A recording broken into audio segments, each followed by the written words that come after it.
ദിവസം കഴിയുമ്പോൾ നമ്മൾ പഴയതാണ്. പഴഞ്ചൊക്കെ നമ്മൾ പലപ്പോഴും ആക്ഷേപിക്കുമ്പോൾ ചിന്തിക്കണം, നമ്മളും പഴഞ്ചൻ തന്നെയാണ്. പറയുന്ന ആളും പഴഞ്ചനാണ്. ഇന്നലെ വന്ന ആളും പറഞ്ഞു പരിഷ്കാരം എന്ന് പറയുന്നത് എന്താ? പരിഷ്കാരവും പരിഷ്കരിച്ച് പഴയതിലേക്കാണ് നമ്മൾ പോയി വരിക. വേറെ ഏതാണ്ടോ എവിടെ നിന്നാണ് ആരംഭിച്ചത് അതിലേക്ക് തിരിച്ചു പോകുന്നതിന്റെ കാലചക്രം സൂചിപ്പിക്കുന്നത്. കാലചക്രം എന്നാണ്, അല്ല കാലം ഇരുണ്ടു പോകുന്നതല്ല, ചക്രരൂപയാണ്. അപ്പോ എവിടെയാണോ ഒരു പോയിന്റ്, ആ പോയിന്റിലേക്ക് ആ പോയിന്റ് ആവർത്തിച്ചുകൊണ്ടേയിരിക്കും അല്ലേ? ഇതിനൊക്കെ നമ്മൾ മനസ്സിലാക്കാൻ പറ്റാണ്. അപ്പൊ ഇത് എന്താണ് നമ്മുടെ ഈ ജീവിതം എന്നുള്ളത് കുറച്ച് കഴിയുമ്പോൾ അവർ മനസ്സിലാക്കിയിരിക്കണം. അത് അവിടെയാണ് പ്രധാനമായിട്ട് എന്തൊരു ഈ ജീവിതത്തിന്റെ ലക്ഷ്യം എന്താണ്, എന്തിനു നമ്മൾ ജീവിച്ചു, ഇതുവരെ ജീവിച്ചുകൊണ്ടിരുന്നു, എന്താ ലക്ഷ്യം, എവിടെ നിന്നാണോ നമ്മൾ വന്നത് അവിടത്തേക്ക് തന്നെ പോകേണ്ടി വരും എന്നുള്ളത് ആണ് അതിന്റെ സത്യം. അതുങ്ങളൊക്കെ പല സ്ഥലത്തേക്കും വന്നവരാണ്. ഈ പരിപാടികൾ കഴിഞ്ഞ് വന്ന സ്ഥലത്തേക്ക് തന്നെ അധികം പേരും പോകണം. അതേപോലെ നമ്മളൊക്കെ എവിടുന്ന് വന്നു എന്നുള്ളത് നമുക്കറിയില്ല. പക്ഷെ നമ്മൾ ഒരു കാര്യം ഉറപ്പാണ്, എവിടുന്നാണോ വന്നത് അവിടത്തേക്ക് തന്നെ പോകും. വേറെ എവിടെയില്ല. വേറെ ഏതെങ്കിലും ഒരു സ്ഥാനം നിശ്ചയിച്ച് പോയാൽ അവിടെ ഇനി വഴിക്ക് പഴയതിലേക്കണം. അപ്പൊ നമ്മൾ ഇവിടുന്ന് വന്നു എന്നാണ്. അതിനുള്ള ഉത്തരം കണ്ടെത്തുകയാണ് ജീവിതത്തിന്റെ ഏറ്റവും പ്രധാനം. അതാണ് ഏറ്റവും വലിയ പരീക്ഷ. ജീവിതത്തിന്റെ പരീക്ഷ. ആ പരീക്ഷയിൽ എന്താ നമ്മൾ മനസ്സിലാക്കണമെങ്കിൽ എവിടത്തേക്ക് പോകുന്നു. അത് വ്യാവഹാരികമായ തലങ്ങളിൽ നമുക്കറിയാം. ഞാൻ ഇന്നലെ ഇവിടെ പോകും, നാളെ തിരിച്ചു പോകും, അതൊക്കെ നമ്മൾ. പക്ഷെ നമ്മൾ സ്ഥിരമായിട്ട് അവിടെയാണ് പോകുന്നത്. ആ സ്ഥിരമായ സ്ഥലം എവിടെയാണ്, അവിടത്തേക്ക് തന്നെ നമ്മൾ പോകുന്നത്. പിന്നെ നമ്മൾ ആരാണ്? നമ്മുടെ ഈ ശരീരമാണോ, അല്ല നമ്മുടെ ഈ മനസ്സാണോ, അതുമല്ലെങ്കിൽ നമ്മുടെ ബുദ്ധിയാണോ, നമ്മുടെ ബോധമാണോ, ഏതാണ് ഈ ഞാൻ? അവളിപ്പോഴും സംസാരിക്കുമ്പോൾ ഞാൻ എന്ന് പറഞ്ഞ് നെഞ്ചത്ത് സൂചിപ്പിച്ചുകൊണ്ട് പറഞ്ഞു. അപ്പോൾ അതിൻ്റെ അർത്ഥം ഈ ശരീരമാണോ ഞാൻ? അതാദ്യം ഓർമ്മയുള്ളൂ. പക്ഷെ ഈ ശരീരം ഇങ്ങനെ പഴയതായി പോകും. പഴയതായി പോയി കഴിഞ്ഞാൽ അത് ഇല്ലാതാവും, ഉറപ്പല്ല. അപ്പൊ ഈ ഞാൻ പറയുന്നത് അതാണോ? അതല്ല നമ്മുടെ മനസ്സാണോ? അതല്ല നമ്മുടെ ബുദ്ധിയാണോ? ഏതായാലും ഞാൻ എന്ന് പറയുന്നത്. പക്ഷെ നമ്മുടെ ശരീരം തൊടുന്നതുകൊണ്ട് ശരീരമാണ് ഞാൻ എന്നാണ്. എൻ്റെ അർത്ഥം ഇത് പോവും, പഴയതായി കൊണ്ടിരിക്കുക.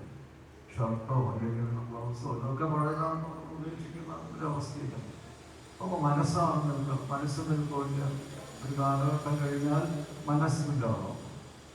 പിന്നെ ആരാണ് ഞാൻ? അപ്പൊ അതിന് ഉത്തരം കണ്ടെത്തലാണ് ജീവിതത്തിലെ ഏറ്റവും വലിയ കണ്ടുപിടുത്തം. ശാസ്ത്രജ്ഞന്മാർ ബഹിരാകാശമൊക്കെ ശരിയാണ്, അതൊക്കെ താൽക്കാലികമാണ്. പക്ഷെ ഞാൻ ആരാണ് എന്നുള്ളത് കണ്ടെത്തലാണ് ഒരു മനുഷ്യനെ സംബന്ധിച്ച് ഏറ്റവും വലിയ കണ്ടെത്തൽ.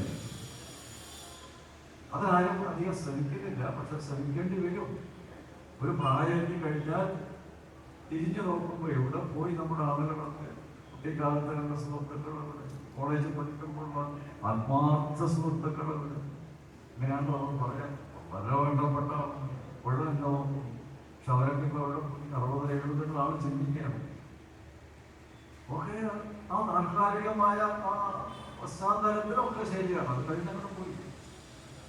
അപ്പൊ നമ്മൾ മുന്നോട്ട് എവിടെയാ പോകേണ്ടത്? ഒന്നുമില്ല. ഇങ്ങനെ 90-95 അപ്പോൾ 100-120 ആയുസോ എന്നാണ് പറയുന്നത് മാക്സിമം. അവരുടെ 90 വരെ സുഖമായിട്ട് ജീവിക്കുന്നുണ്ട്. അത് കഴിഞ്ഞ് നമ്മളവിടെ 100 ആയുസ് ചെയ്യും. അത് കഴിഞ്ഞാൽ 120-120 പോകില്ലാന്നും പറഞ്ഞു. അപ്പൊ പിന്നെ എന്തായാലും ഈ ഭാവിയെ പറ്റി നമുക്ക് എന്താ ചിന്തിക്കാൻ ഒന്നുമില്ല. ആ ഒരു പോക്കിനെ പറ്റി ചിന്തിച്ചുകൊണ്ടിരിക്കുന്ന സുഖമുള്ള കാര്യമല്ല, ആണോ?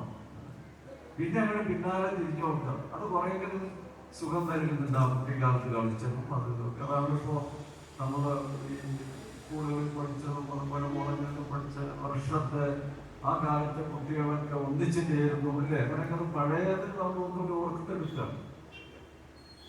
അതേപോലെ നമുക്ക് ഓർക്കാം. ഭാവിയെ പറ്റി ഒരു പ്രതീക്ഷയൊന്നുമില്ല നമുക്ക്.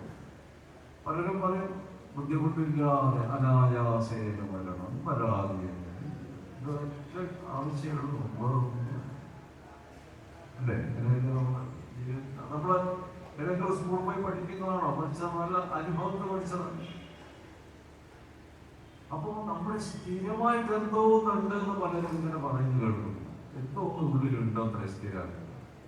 അത് ഇടയ്ക്കിടെ ആ വാക്ക് പ്രയോഗിക്കുന്നുണ്ടോ? നമ്മൾ ഏറ്റവും വിഷമിച്ചിരിക്കുന്ന സമയത്ത്, വല്ലാതെ അപ്സെറ്റ് ആയിട്ടിരിക്കുന്ന സമയം ഉണ്ടാവും. ഇനി എന്തിന് ജീവിക്കണം എന്നൊക്കെ തോന്നി തുടങ്ങുന്ന ഒരു അവസ്ഥ ഉണ്ടെന്നില്ല.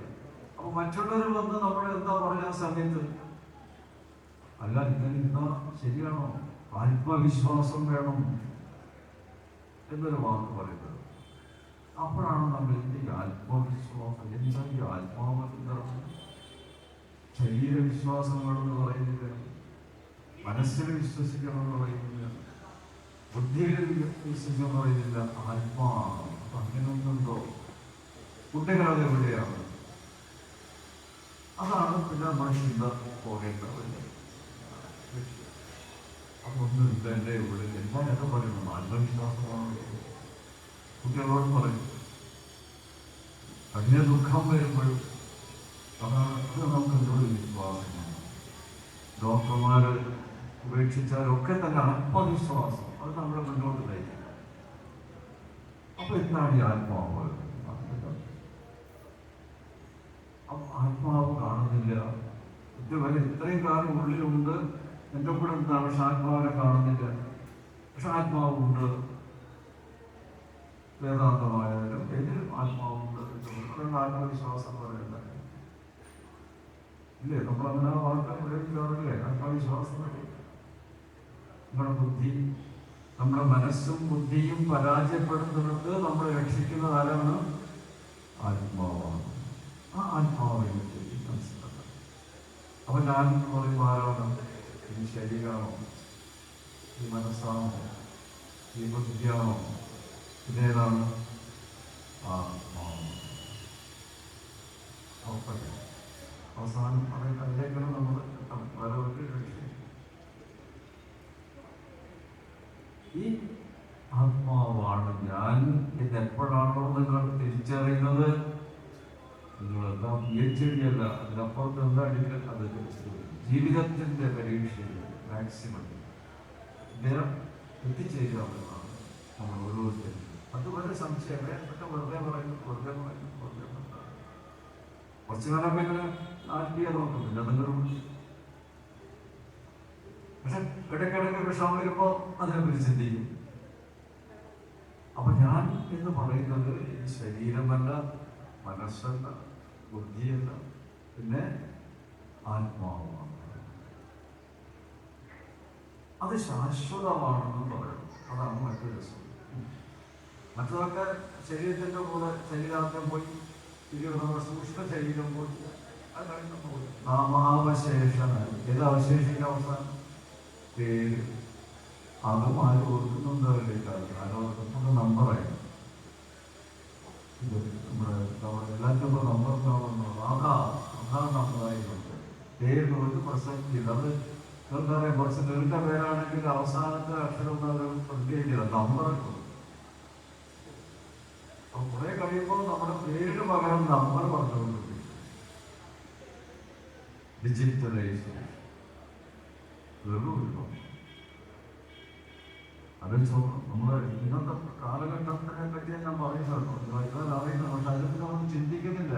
എന്തോ പുതിയതൊക്കെ വരാൻ പോകുന്നു പറഞ്ഞിട്ട് ഇരിക്കാൻ. എന്തോ പുതിയതൊന്നുമില്ല. അതിന്റെ ആളത്തിൽ ചിന്തിച്ച വിഷമയുണ്ടാവും എന്താ വരാൻ പോകുന്നത്. അപ്പൊ ഈ ഞാൻ ആത്മാവാണ് എന്നത് ഉറച്ച് വിശ്വസിക്കണം. ആരാ പറഞ്ഞു? ഞാനല്ല, ആദിശങ്കരാചാര്യ. അദ്ദേഹം എപ്പോഴും പറയും ശിവോഹം ശിവോഹം ശിവോഹം. ഇന്നത്തെ വിഷയം അതാണ്. ശിവം എന്ന് പറഞ്ഞാൽ പരമാത്മാവ്, മംഗളം എന്ന അർത്ഥമുണ്ട്. പരമാത്മാവ്, ആ പരമാത്മാവാണ് ഞാൻ എപ്പോഴും ജപിച്ചുകൊണ്ടിരിക്കും. ആര്? നമ്മുടെ ശങ്കരാചാര്യ.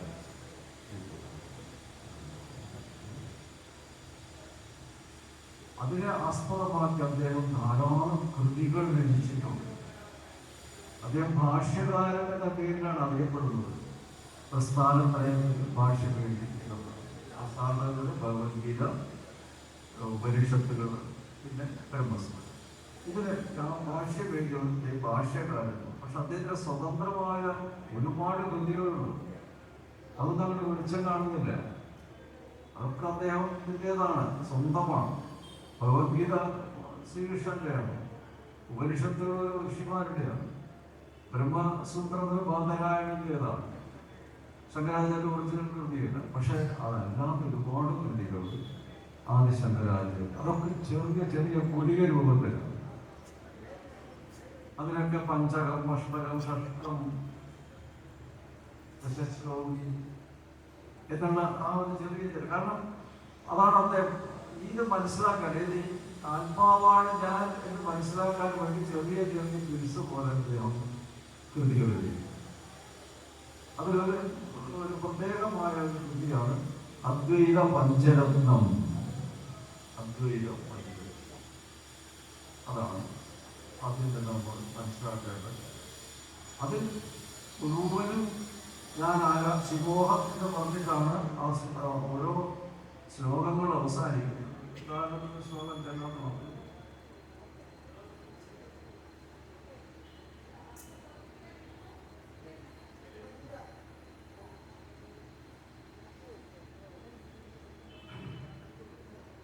നാഹം ദേവോജീന്ദ്രോ നാഹങ്കാരഃ പ്രാണവർഗോ ന ബുദ്ധിഃ താരമർക്കക്ഷേത്രവിലാപിതഃ സാക്ഷിദിത്യ പ്രത്യേകാത്മാ ശിവോഹം. ഓരോന്ന് കഴിയുമ്പോഴും ശിവോഹം. അദ്വൈതം എന്നുള്ള എന്താണ് പറയുന്നത്? ഞാൻ ദേഹമല്ല, ഞാൻ കർമ്മേന്ദ്രിയങ്ങളല്ല, കൈകാലൊന്നുമല്ല. പിന്നെ ഞാനെന്താണ്? മനസ്സാണമല്ല. പിന്നെ അവൻ വ്യാവഹാരികമായ വാക്കുകളിലേക്കില്ല. ഞാൻ ഭാര്യയല്ല, ഞാൻ ഭർത്താവല്ല, മക്കളല്ല, ഭൂസ്വത്തല്ല, പദവിയല്ല, സൃഷ്ടിയല്ല, ഇതൊന്നുമല്ല ഞാൻ.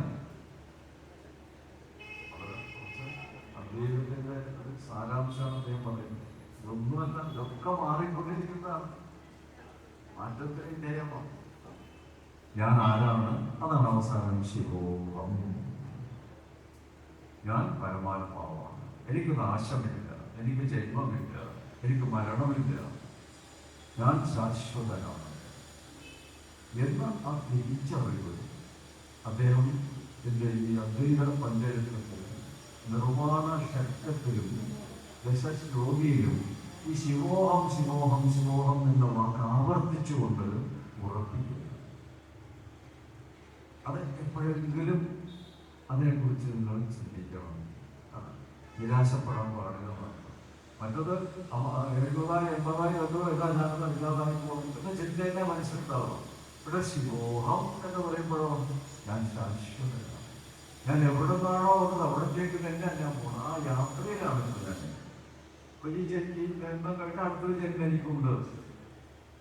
അത് ഭഗവാൻ ശ്രീകൃഷ്ണൻ തന്നെ വ്യക്തമാക്കി കൊടുക്കുകയും സനാതന ധർമ്മത്തിൽ ജന്മജന്മാന്തരങ്ങൾ ഉണ്ട്, പൂർവജന്മമുണ്ട്, പുനർജന്മമുണ്ട്. പക്ഷെ അതെന്തിനു വേണ്ടി? അവസാനത്തെ ആ ബ്രഹ്മത്തിൽ വിലയിക്കാൻ വേണ്ടി. എവിടെ നിന്നാണോ പുറപ്പെട്ടത് അവിടേക്ക് തിരിച്ചെത്തണം. അതാണ് മോക്ഷം, പരമമായ മോക്ഷം. മോക്ഷം എന്നുള്ള വാക്കിന് മോചനം എന്നർത്ഥമാണ്. ഓരോ പ്രശ്നത്തിനുള്ള മോചനവും മോക്ഷമാണ്. അതുപോലെ മഹാവിഷ്ണുവിൻ്റെ ആ മോക്ഷം, ഭഗവാൻ മഹാവിഷ്ണു മോക്ഷം നൽകുന്നത് സായുജ്യം എന്നുള്ള മോക്ഷം. എന്നാലും ആ ബ്രഹ്മത്തിൽ എത്തുന്നില്ല. ആ ഒരു മോക്ഷം, പരമമായ മോക്ഷം, ആ മോക്ഷത്തിന് നമ്മൾ എന്താ പറയുക? ജനന മരണങ്ങളിൽ നിന്നുള്ള മോചനം. അതൊക്കെ സുഖകരമായ അവസ്ഥയിലേക്ക് പോകുന്നതാണ്. സാരോഗ്യം, സാരൂപ്യം, സാമീപ്യം, സായുജ്യം. അതാണ് വിഷ്ണു ലോകത്തിൽ ചെന്നാൽ വിഷ്ണുവിൻ്റെ രൂപത്തിൽ ജീവിക്കാം, വിഷ്ണുവിൻ്റെ അടുത്ത് ജീവിക്കാം, വിഷ്ണുവിനെ പോലെ ജീവിക്കാം, വിഷ്ണുവിൻ്റെ ഈശ്വരൻ. അതാണ് മറ്റ് മൂർത്തികളെ പരമശിവനായാലും ഒക്കെ ആ അർത്ഥത്തിലാണ്. പക്ഷെ അതിനപ്പുറമുണ്ട് ശങ്കരാചാര്യ സ്വാമികൾ പറഞ്ഞു. അതൊക്കെ ഒരു കാലഘട്ടം കഴിഞ്ഞാൽ പിന്നെ വീണ്ടും ജനനം വരും. സായുജ്യം കിട്ടിയാൽ എത്രയോ ലക്ഷം ലക്ഷം ലക്ഷം ലക്ഷം കൊല്ലം ആണ്. പക്ഷെ എന്നാലും അതിന് അറുതിയുണ്ട് തിരിച്ചു സായുജ്യമൊക്കെ കഴിഞ്ഞു. തിരുനെല്ലി പോയി അവര് നമ്മൾ നൽകുമ്പോൾ അവരെ സായുജ്യവും വിഷ്ണുവിനെ ആസ്ഥാനം സംബന്ധിച്ചിടത്തോളം ശരിയാണ്. വിഷ്ണു സങ്കല്പം ഈ മഹാവിഷ്ണുവിനും ജനനവും മരണവും എന്ന് പറയുമ്പോൾ ശിവനും ജനനവും മരണവും ബ്രഹ്മാവിന്റെ ആയുസ് അവർക്ക് കൂടുതലാണെന്ന് പറയും. ശക്തികർത്താവ് അദ്ദേഹം ശാശ്വതനാണ് ഇല്ല. പക്ഷെ അദ്ദേഹത്തിന് ഒരു ആകാരം ഉണ്ടായിരുന്നു. എനിക്കാണ് ഏറ്റവും ആയുസ് അത് മഹാവിഷ്ണു മനസ്സിലാക്കി. അപ്പോൾ മഹാവിഷ്ണുവിനെ അഹങ്കരിക്കുന്നവരൊന്ന് പരിഹസിക്കട്ടോ അല്ലെങ്കിൽ വേറെ രൂപത്തിലൊന്ന് മാറ്റിയെടുക്കും. അതിനുള്ള ശ്രമം പോകാൻ എന്നൊന്നും ചെയ്തു വെറുതെ ഇരിക്കില്ല. അപ്പോൾ ഒരു ദിവസം ഒരു യാത്ര പോവാണ്. വെറുതെ ചില സ്ഥലങ്ങൾ കാണാനായിട്ട് പ്രപഞ്ചത്തിലെ ഒരു സഞ്ചരിക്കാറുള്ളത്. അങ്ങനെ പോയിക്കൊണ്ടിരിക്കുമ്പോൾ ഒരു വനത്തിലെത്തിക്കഴിഞ്ഞ് ഇവിടെ ഉള്ളൂർ ചെല്ലുമ്പോൾ ഒരു സാധകൻ തപസ്യയെ കണ്ടു. ശരീരം മുഴുവനും രോമാവൃതം. ഒരു വസ്ത്രങ്ങളും രോമം തന്നെ വലിയ അന്ന് അവർ കവർ ചെയ്യുന്ന ശരീരത്തിന് എല്ലാ ഭാഗങ്ങളും പൂർണ്ണമായിട്ടും കവർ ചെയ്യുന്ന ആ രോമം. അദ്ദേഹത്തിന് പൊതുവെ ആളുകൾ വിളിക്കുന്നത് രോമമഹർഷി എന്നാണ്. രോമമഹർഷി. അപ്പോൾ അദ്ദേഹത്തിൻ്റെ അടുത്ത് ചെന്നും ബ്രഹ്മാവും മഹാവിഷ്ണു അപ്പോൾ സംസാരിച്ച് കഴിഞ്ഞപ്പോൾ ബ്രഹ്മാവ് പറഞ്ഞു, ഏറ്റവും കൂടുതൽ ആയുസ് തന്നെയാണല്ലോ നമ്മൾ വിലയിരുത്തുന്നത്. അപ്പം അങ്ങയുടെ ആയുസ് എത്രയാണ് എന്നൊന്ന് പറഞ്ഞാൽ തനിക്കില്ല. ബ്രഹ്മാവ് നമ്മളിപ്പോഴത്തെ എല്ലാ കാര്യങ്ങളും സൃഷ്ടികർത്താവാണ്. അപ്പം അദ്ദേഹം പറഞ്ഞു, എനിക്ക് അത്ര വലിയ ആയുസ്സൊന്നുമില്ല, ഞാൻ ശാശ്വതനല്ല, എനിക്കും ഒരവസാനമുണ്ട്, ഈ ശരീരം ഉപേക്ഷിക്കേണ്ടതാണ്. ചുരുങ്ങിയ കാലം എന്നാലും ഒന്നും പറഞ്ഞാൽ തനിക്കില്ല. അപ്പം അദ്ദേഹം പറഞ്ഞു, ഇദ്ദേഹം ഇപ്പോഴത്തെ ബ്രഹ്മാവായിരിക്കില്ലേ? ഞാൻ കഴിഞ്ഞ മുമ്പത്തെ ബ്രഹ്മാവിനെ പരിചയമുണ്ട്. ഇപ്പോൾ ഇവിടെ പ്രാമത്താവാക്കെ ബ്രഹ്മ അവിടെ തന്നെ ആളുണ്ടായിരുന്നായി ഏറ്റവും ആയുസുള്ള ആളാണ് ഞാൻ ഇത് പറഞ്ഞു നിൽക്കുമ്പോൾ താങ്കൾ എത്രാമത്തെ ബ്രഹ്മാവാണ്? ഇതിനു മുമ്പ് എത്രയോ ബ്രഹ്മാവ് ജനിച്ച് നശിച്ചു കഴിഞ്ഞു. ഒന്ന് കഴിഞ്ഞ് പറഞ്ഞു ഞാൻ ഈ പറയുന്ന കൽപ്പത്തിൽ നിന്ന് തുടങ്ങിയതാണ്. വരാഹ കൽപ്പമാണ്. അതൊക്കെ ബ്രഹ്മാവിനോട് കൽപ്പം പറഞ്ഞിട്ടറിയാം. പക്ഷെ ഈ ബ്രഹ്മാവുണ്ടല്ലോ, 100 ബ്രഹ്മാവ് ജനിച്ച് മരിച്ചു കഴിയുമ്പോൾ എൻ്റെ ഒരു രോമം പൊഴിയും. 100 ബ്രഹ്മാവ് ജനിച്ച് മരിച്ചാൽ എൻ്റെ ഈ ശരീരത്തിൽ എത്ര രോമങ്ങളും ഞാൻ എണ്ണി നോക്കിയിട്ടില്ല. അത്രയേ ഉള്ളൂ എൻ്റെ ആയുസ്. അവിടെയും അദ്ദേഹം വിനയത്തോടെ പറയുന്നത് അറിഞ്ഞോ ശരീരം ഉപേക്ഷിക്കുന്നത്. അതുവരെ ആത്മചിന്തയോട് കൂടി താമസിക്കുകയാണ്. വേറെന്താ ചെയ്യാനുള്ളത്? ബ്രഹ്മാവ് ബന്ധിപ്പില്ല, അവർക്ക് പോവാം. അദ്ദേഹത്തിന് ആ ഒരു വല്ലാതെ മനസ്സിന് വിഷമായി. അത് കഴിഞ്ഞാൽ കുറച്ചുകൂടി ദൂരെ പോകുമ്പോൾ ബ്രഹ്മാവിനോട് പറഞ്ഞു, ഒരാളെ കൂടി കണ്ടിട്ട് മറന്നാം.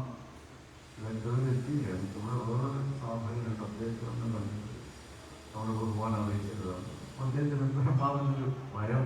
അതല്ല ഒന്നുമില്ല, ഒരു മഹർഷിയാണ് അദ്ദേഹം. അദ്ദേഹത്തിനൊന്നും കണ്ടിട്ടുണ്ട്. അങ്ങനെ പോകുമ്പോൾ 8 വളവുള്ളൊരു മഹർഷി, അദ്ദേഹത്തിൻ്റെ പേര് അഷ്ടാവക്രൻ. അദ്ദേഹം തപസ് ചെയ്തുകൊണ്ടിരിക്കുന്നു. ആ തപസ് ചെയ്ത് ഞാൻ കണ്ടു നോക്കുമ്പോൾ മഹാവിഷ്ണുവിനെ വർദ്ധിച്ചു. അദ്ദേഹം പല കാര്യങ്ങളും ചോദിച്ചിട്ടുണ്ട്. ബ്രഹ്മാവിന് അങ്ങനെ വയസ്സൊന്നും അറിഞ്ഞാൽ കൊള്ളാം എന്നുള്ളതാണ്. കുറച്ച് കാലങ്ങളുണ്ടല്ലോ, ശരീരം ഉപേക്ഷിക്കണമല്ലോ, ജനിച്ചു പോയി, ഈ ശരീരം ഉപേക്ഷിക്കണം. അത് എത്രയുള്ളൂ അതേപോലെ ചിന്തിക്കാറില്ല. ഈ ശരീരം ഉപേക്ഷിക്കണം എന്നുള്ള കാര്യത്തിൽ എനിക്ക് അവിടുത്തെ വിശ്വാസം ശാശ്വതമല്ല. എന്നാലും അങ്ങയുടെ ഒന്ന് പറഞ്ഞാൽ നിനക്കുള്ള സൃഷ്ടികർത്താവാണ്. ഒരുപാട് ആളുകൾ സൃഷ്ടിച്ചു. തീരെ ഒരിക്കൽ ആളുകൾ വന്ന് രണ്ടുപേരും വഴി നമുക്ക് ഇരുപ്പിൽ രോഗമുള്ള മനുഷ്യരെ കണ്ടിട്ടുണ്ടാവുമല്ലോ അല്ലേ? കണ്ടിട്ടുണ്ട്. ആ രോഗമഹർഷിയുടെ ആയുസ്സാറിയോ അതൊക്കെ ഞാൻ പറഞ്ഞിട്ടുണ്ട്. എന്നതിന് എനിക്ക് എളുപ്പമായി. ഒരു രോഗമഹർഷി മരിക്കും എൻ്റെ ഒരു വളവ് ചെയ്യും. എനിക്ക് 8 വളവുണ്ട്. 8 രോഗമഹർഷി മരിച്ചാൽ ഞാനും പോണയിലുള്ളൂ. എനിക്ക് അത്രയൊക്കെയുള്ള മനസ്സ്. പല ശുദ്ധീക നിർമ്മാണമൊക്കെ വേഗം സ്ഥലം വിടണം. അപ്പം പ്രപഞ്ചത്തിലുള്ള ഓരോ കാര്യങ്ങൾ ചെയ്യുമ്പോൾ നമ്മൾ എത്ര അല്പന്മാരാണ് അല്ലേ? നമ്മുടെ ആയുസൊക്കെ ചോദിച്ചാൽ നമ്മൾക്ക് ഇങ്ങനൊരു അവസ്ഥയിൽ പറയാൻ തന്നെ മടിപ്പല്ലേ? 80 എന്താണ് ഈ അനന്തമായ ഈ പ്രപഞ്ചത്തിലെ മറ്റ് പദാർത്ഥങ്ങളുടെ ആയുസ്സും ഈ നോക്കുമ്പോൾ നമ്മുടേത് വെറും മിന്നൽ പിണര് പോലെ. ക്ഷണപ്രഭാചഞ്ചലം ഇതിൻ്റെ ചരിത്ര മനോഹരമായിട്ട് പറഞ്ഞു. നമ്മുടെ ജീവിതം ക്ഷണപ്രഭാചഞ്ചലം മിന്നൽ വന്ന് അത്ര ഉണ്ടോ തന്നെ നമുക്ക് സംശയം. ഈ ചിന്ത നമുക്ക് ചിലപ്പോൾ കൈവിട്ടു പോകും. അത് കൈവിടുമ്പോഴാണ് നമ്മൾ എന്തൊക്കെയോ ചെയ്യുന്നത്. അപ്പോൾ ആളുകൾ ജനിച്ചു വളർന്നു, പിന്നെ ജോലി കിട്ടി, കല്യാണം കഴിച്ചു, വയസ്സൊക്കെ ശരിയാണ്. അപ്പോൾ ഒരു 60-70 ആവുന്ന സമയത്ത് നമ്മൾ വിചാരിക്കണം നമ്മുടെ ഏകദേശം നമ്മുടെ കാലത്ത് എന്നുള്ളത്. പക്ഷെ അപ്പോഴും ആളുകൾ ചിന്തിക്കില്ല. അപ്പോഴാണ് ഇപ്പോഴുള്ള വീട് പോരാ, കുറച്ചും കൂടി വലിയ വീടുകൾ, ഒരു 80-ാമത്തെ വയസ്സ് സാമ്പത്തികം അതങ്ങോട്ട് കെട്ടി കഴിഞ്ഞു. അപ്പോൾ കുറച്ചു കാലം അവിടെ ഇരുന്നപ്പോൾ അത് പോരാ എന്ന് ചിന്തിക്കും. പിന്നീട് ആൾക്ക് വീട് പണിക്ക് ഇറങ്ങുമ്പോഴൊന്നും പോവുകയും ചെയ്തു. വേറെ ആരും കയറി കൂടി അവിടെ ഇരിക്കാൻ അത്രയ്ക്കുള്ളൂ. അതൊന്നൊരു ശാശ്വതമായ സുഖം നൽകുന്നുണ്ടോ? ഇല്ല. ടെൻഷൻ അല്ലാതെ വേറൊന്നും അത് നമുക്ക് കിട്ടാറില്ല. എല്ലാം ആവശ്യത്തിന് വേണം. ആഡംബരത്തെ ഇപ്പൊക്കെ ആഡംബരത്തിലാണ് ഈ കാലം. എല്ലാം സുഖിക്കണം. ഭക്ഷണമാണെങ്കിൽ അതിനോട് ആർത്തിയാണ്, അത് വിടുന്നേ ഇല്ല. അപ്പൊ ഭക്ഷണത്തിൽ ആർത്തി വളരെ വർദ്ധിച്ചിട്ടുണ്ട്. എവിടുന്നാ വെറുതെ കിട്ടുന്ന നമുക്ക് കിട്ടില്ല. എന്താ അവിടെ ആൾക്കൂട്ട് അവിടുത്തെ ഭക്ഷണം പോവാൻ നമുക്ക് അത് കിട്ടാം. ഒരു 15 മിനിറ്റ് മുമ്പ് നന്നായി ബ്രേക്ക്ഫാസ്റ്റ് കഴിച്ചിട്ടുണ്ട്, എന്നാലും അതൊന്ന് കഴിക്കണം. ഇങ്ങനെ ആർത്തി. ഈ അഗ്നിയിൽ നെയ്യൊഴിച്ചാൽ എന്താ സ്ഥിതി? വല്ലാതെ രസമാണ്. അത് കേടുപോയില്ല. ഇപ്പൊ മനുഷ്യൻ ഏകദേശം ആ സ്ഥിതിയാണ്. അത്യാഗ്രഹം, അത്യാർത്തി. പിന്നെ നമ്മുടെ ആചാരങ്ങൾ, അനുഷ്ഠാനങ്ങൾ ഒന്നും ആരാ നോക്കുന്നുണ്ടോ? ആൾക്കറിയാല്ലേ? പഴയ തലമുറയാണെങ്കിൽ അത് പോകും. ഇപ്പോഴത്തെ തലമുറ ആചാരങ്ങൾ, അനുഷ്ഠാനങ്ങളൊന്നും അറിയില്ല. എന്താണോ സൗകര്യമുള്ളത് അതന്നെ ആചാരം. അതുപോലെ നമ്മൾ തീരുമാനിക്കുന്നതല്ല. പക്ഷെ നമ്മുടെ പൂർവികന്മാരാണല്ല, അവർ വ്യക്തമായി മനസ്സിലാക്കിയിട്ട് ആചാരങ്ങളെയും അനുഷ്ഠാനങ്ങളെയും അതവർ പാലിച്ചിട്ടുണ്ട്. അങ്ങനെ ആ തലമുറകൾ കൈമാറി ഇപ്പോഴും അത് ഓർമ്മയിലും അത്യാവശ്യം ചില ആളുകൾ പരിപാലിക്കുന്നുണ്ട്. മറ്റുള്ളവർ അറിയില്ല. എന്തുകൊണ്ടെന്ന് വെച്ചാൽ ആചാര്യങ്ങൾ പലരും ഫോണിലൂടെ ചോദിക്കും ഓരോ ആചാരങ്ങളിലും. അപ്പോൾ ആദ്യമായിട്ട് കേൾക്കുന്ന പോലെയാണ് പ്രതികരിക്കുന്നത്. അവിടെയാണ് ആചാര്യങ്ങൾ വിഷയം. കാരണം വീടുകളിൽ നിന്നത് കിട്ടുന്നില്ല. പക്ഷെ അതേസമയം ആചാരം പ്രഭവവും ധർമ്മസ്യ പ്രബലം. ആചാരത്തിലാണ് ഒരു ധർമ്മം നിലനിൽക്കുന്നത്. ഇപ്പൊ സനാതന ധർമ്മം ഇപ്പൊ പറഞ്ഞുകൊണ്ടിരിക്കുന്നത്. പക്ഷെ എങ്ങനെയാ നമ്മൾ സനാതന ധർമ്മം ആളെ തിരിച്ചറിയാം? അദ്ദേഹത്തിന്റെ ആചാരം. അല്ലാതെ നമുക്ക് ആകണം ബുദ്ധിയിൽ എന്താണെന്ന് ഉറച്ചു നോക്കാനൊന്നും പറ്റില്ല. അയാൾ എങ്ങനെ പ്രതികരിക്കുന്നു സമൂഹത്തിൽ, അതിന് ആചാരം. ആ ആചാരം അനുഷ്ഠാനങ്ങളും നമ്മൾ നടത്തിപ്പോകുമ്പോഴാണ് നമ്മളെ സനാതന ധർമ്മത്തിന്റെ ആളുകളായിട്ട്. അതാണ് നമ്മുടെ പൂർവികന്മാർ നിശ്ചയിക്കുന്നത്. പക്ഷെ ഇന്നത് ആചാരങ്ങൾ നമ്മൾ വിഷുന്നാളുള്ള സനാതന ധർമ്മമാണ്, സനാതന ധർമ്മമാണ്. ഇതിന് നമ്മൾ അംഗീകരിക്കും. നമുക്ക് അന്നത്തെ അത് ചെയ്ത് കാണിക്കുമോ മഹാവിശ്വാസം. അതേസമയം മറ്റു മതങ്ങളിലുള്ളവരൊക്കെ അത് കർശനമായി പാലിക്കുന്നു. പക്ഷെ അവരോട് നമ്മളൊന്ന് വലിയതായിട്ടാണ് കുറ്റപ്പെടുത്തുകയും ചെയ്യുന്നുണ്ട്. പക്ഷെ നമ്മുടെ കാര്യം എന്താ? അവർ ഈ ആചാരാനുഷ്ഠാനങ്ങൾ എന്തുമാവാമെന്നൊരവസ്ഥയിലേക്ക് പെടുകയും ഒരു സ്ഥലത്ത് ഞാൻ പോയ സമയത്ത് അനുഭവങ്ങൾ പറയുന്നുണ്ടോ പറയാൻ. ഞാൻ വേദാന്തത്തിൽ തുടങ്ങി. പക്ഷെ എങ്കിലും നമ്മളൊക്കെ ജീവിക്കുന്ന നമ്മുടെ ഈ നടക്കുന്ന കാര്യങ്ങളും നമ്മൾ ബോധവാന്മാരാകണം. ചെയ്യുന്നത് ഉപേക്ഷിക്കാൻ പറ്റും. അപ്പൊ അവിടെ നമ്മുടെ എന്നോട് സംസാരിച്ചുകൊണ്ടിരിക്കുന്ന ഒരാൾക്ക് പെട്ടെന്ന് ഫോൺ വന്നു. വന്നപ്പോൾ അയാൾ തിരിച്ചു പറയുന്നുണ്ട്, എത്രയാണ് 200 വ്യക്തി വന്നു, 200 പടവണം. അപ്പൊ അദ്ദേഹം കാറ്ററിംഗ് ചെയ്യുന്ന ആൾ വന്നു കാര്യം. അപ്പൊ ഞാൻ പറഞ്ഞു, നല്ല ബോളടിച്ചല്ലോ. അപ്പൊ അധികം ഈ സന്ദർഭത്തിലാണ് പണിയത്. അപ്പൊ നമ്മൾക്ക് കല്യാണം കല്യാണം സഞ്ചയനത്തിലാണ്.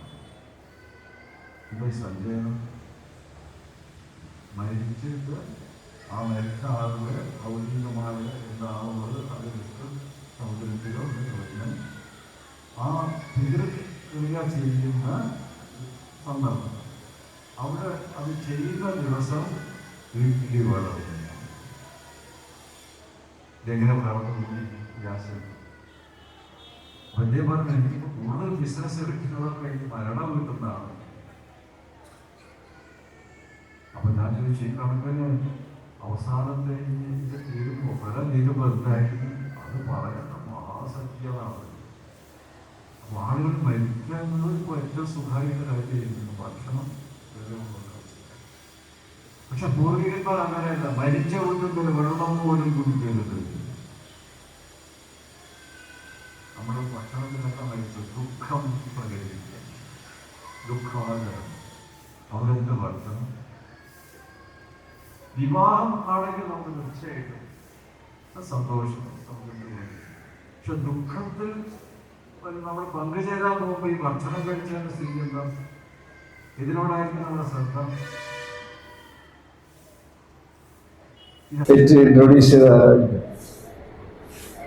ഡിമാൻഡ്. അപ്പൊ ഞാൻ വിചാരിച്ച കണ്ണൂർ ഭാഗത്തായിരിക്കും. നോക്കുമ്പോ കോഴിക്കോടാണ് താമസം. അവിടെ ചോദിച്ചപ്പോ അയ്യോ അതൊക്കെ ഇവിടെ തുടങ്ങിയിട്ട് കുറെ കാലമായിരുന്നു.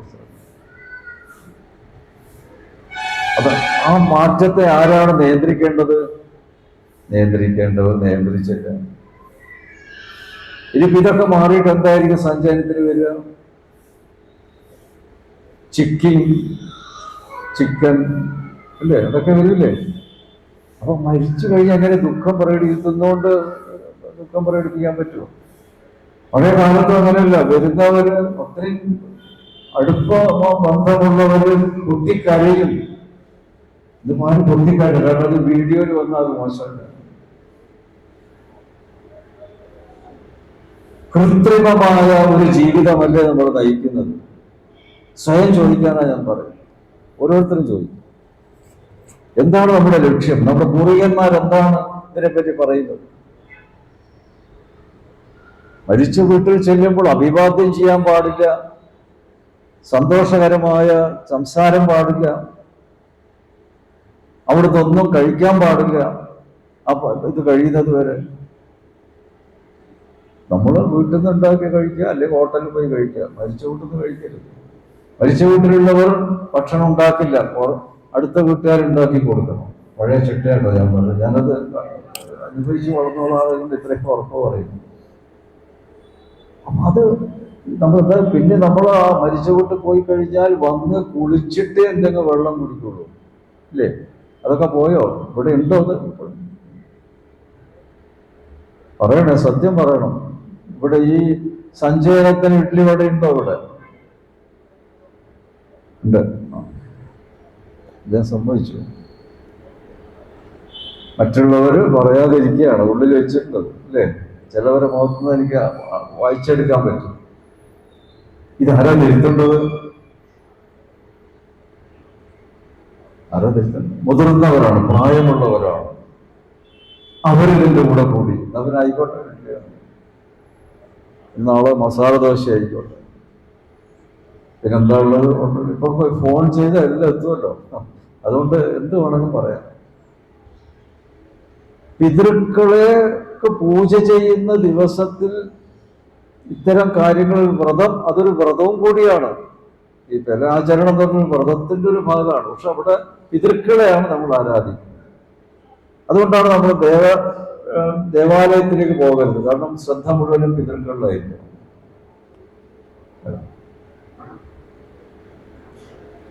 അപ്പൊ ഇത് ഇവന്റ് മാനേജ്മെന്റ് വന്നു. അവരാണിപ്പോ നമ്മുടെ കാര്യങ്ങളൊക്കെ നിശ്ചയിക്കുന്നത്, നമ്മുടെ ആചാരങ്ങള്, അനുഷ്ഠാനങ്ങൾ. അതാരും തടയുന്നില്ല. അപ്പൊ ഇത് എന്തുവരും, അടുത്ത തലമുറ എന്താ ചെയ്യുക, അതിനൊക്കെ കൂടുതൽ അതിനെ പരിഷ്കരിച്ച് വേറെ എന്തൊക്കെ കാര്യങ്ങളാവും.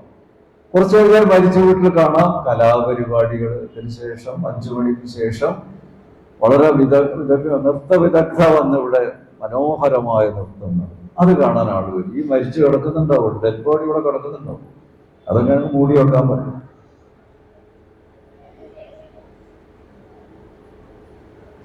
സ്വന്തം വീട്ടിൽ മരിച്ചു കഴിഞ്ഞാൽ അത് പുണ്യെന്നാ പറയാം, നല്ല കാര്യം. പക്ഷെ അങ്ങനെ മരിച്ചവരെ വെറുതെ വിടുന്നില്ല. അമേരിക്കയിലുള്ള ഏതെങ്കിലും ഒരു ബന്ധുവോ അല്ലെങ്കിൽ മക്കളോ ഉണ്ടെങ്കിൽ അതുവരെ കാത്തു കിടക്കണ ഈ ഡെഡ് ബോഡി. അപ്പോ നിയമം എന്താ പറയുന്നത്, അങ്ങനെ എത്ര മണിക്കൂർ വീട്ടിൽ വെച്ചിരിക്കുകയാണ്, ഉടനെ പാക്ക് ചെയ്തിട്ട് എവിടെ പോകും? മോർച്ചറി. ശിക്ഷ ഇവിടുന്ന് തന്നെ ശിക്ഷ അനുഭവിക്കേണ്ടി വരുന്നതാണ്. സ്വന്തം കിടക്കയിൽ കിടന്ന് മരിച്ച ആളാണ്. അതിന് ഇതൊരു സുഖമുണ്ടോ മരണം? ആ ആളുടെ ഡെഡ് ബോഡിയാണ് പാക്ക് ചെയ്തിട്ട് അനാഥ ശവങ്ങളുടെ കൂടെ കിടക്കുന്നത്. അതിനൊരു ദുഃഖമില്ല മക്കൾക്ക്. ആരെ ബോധ്യപ്പെടുത്താനോ ഇതൊക്കെ ചെയ്യും? ആ 4 ദിവസം കഴിഞ്ഞെത്തുന്ന ആള് വന്നാൽ ഇദ്ദേഹം എണീക്കുമോ? എങ്കിൽ 4 അല്ല 40 ദിവസം കിടത്തേക്കോ പ്രശ്നമില്ല. ഇന്ന് ട്രൈ ചെയ്ത് നോക്കാന്ന് വിചാരിക്കുകയാണ്. ചിലപ്പോൾ അയാൾ വന്നാൽ ചിലപ്പോൾ ആയിക്കോട്ടെ. അങ്ങനെ ആരെങ്കിലും ഉറപ്പ് വരുന്നുണ്ടോ? ഡോക്ടർ സർട്ടിഫൈ ചെയ്ത് കഴിഞ്ഞാൽ അത് കഴിഞ്ഞു അല്ലേ? അങ്ങനെയല്ല അതിൻ്റെ രീതി. നമ്മൾ ചെയ്യുന്ന ദുരാചാരങ്ങളെ പറ്റിയാണ്. ആചാരപ്രഭവോ ധർമ്മമാണ് ഇപ്പോൾ വായിക്കുന്നുണ്ട്.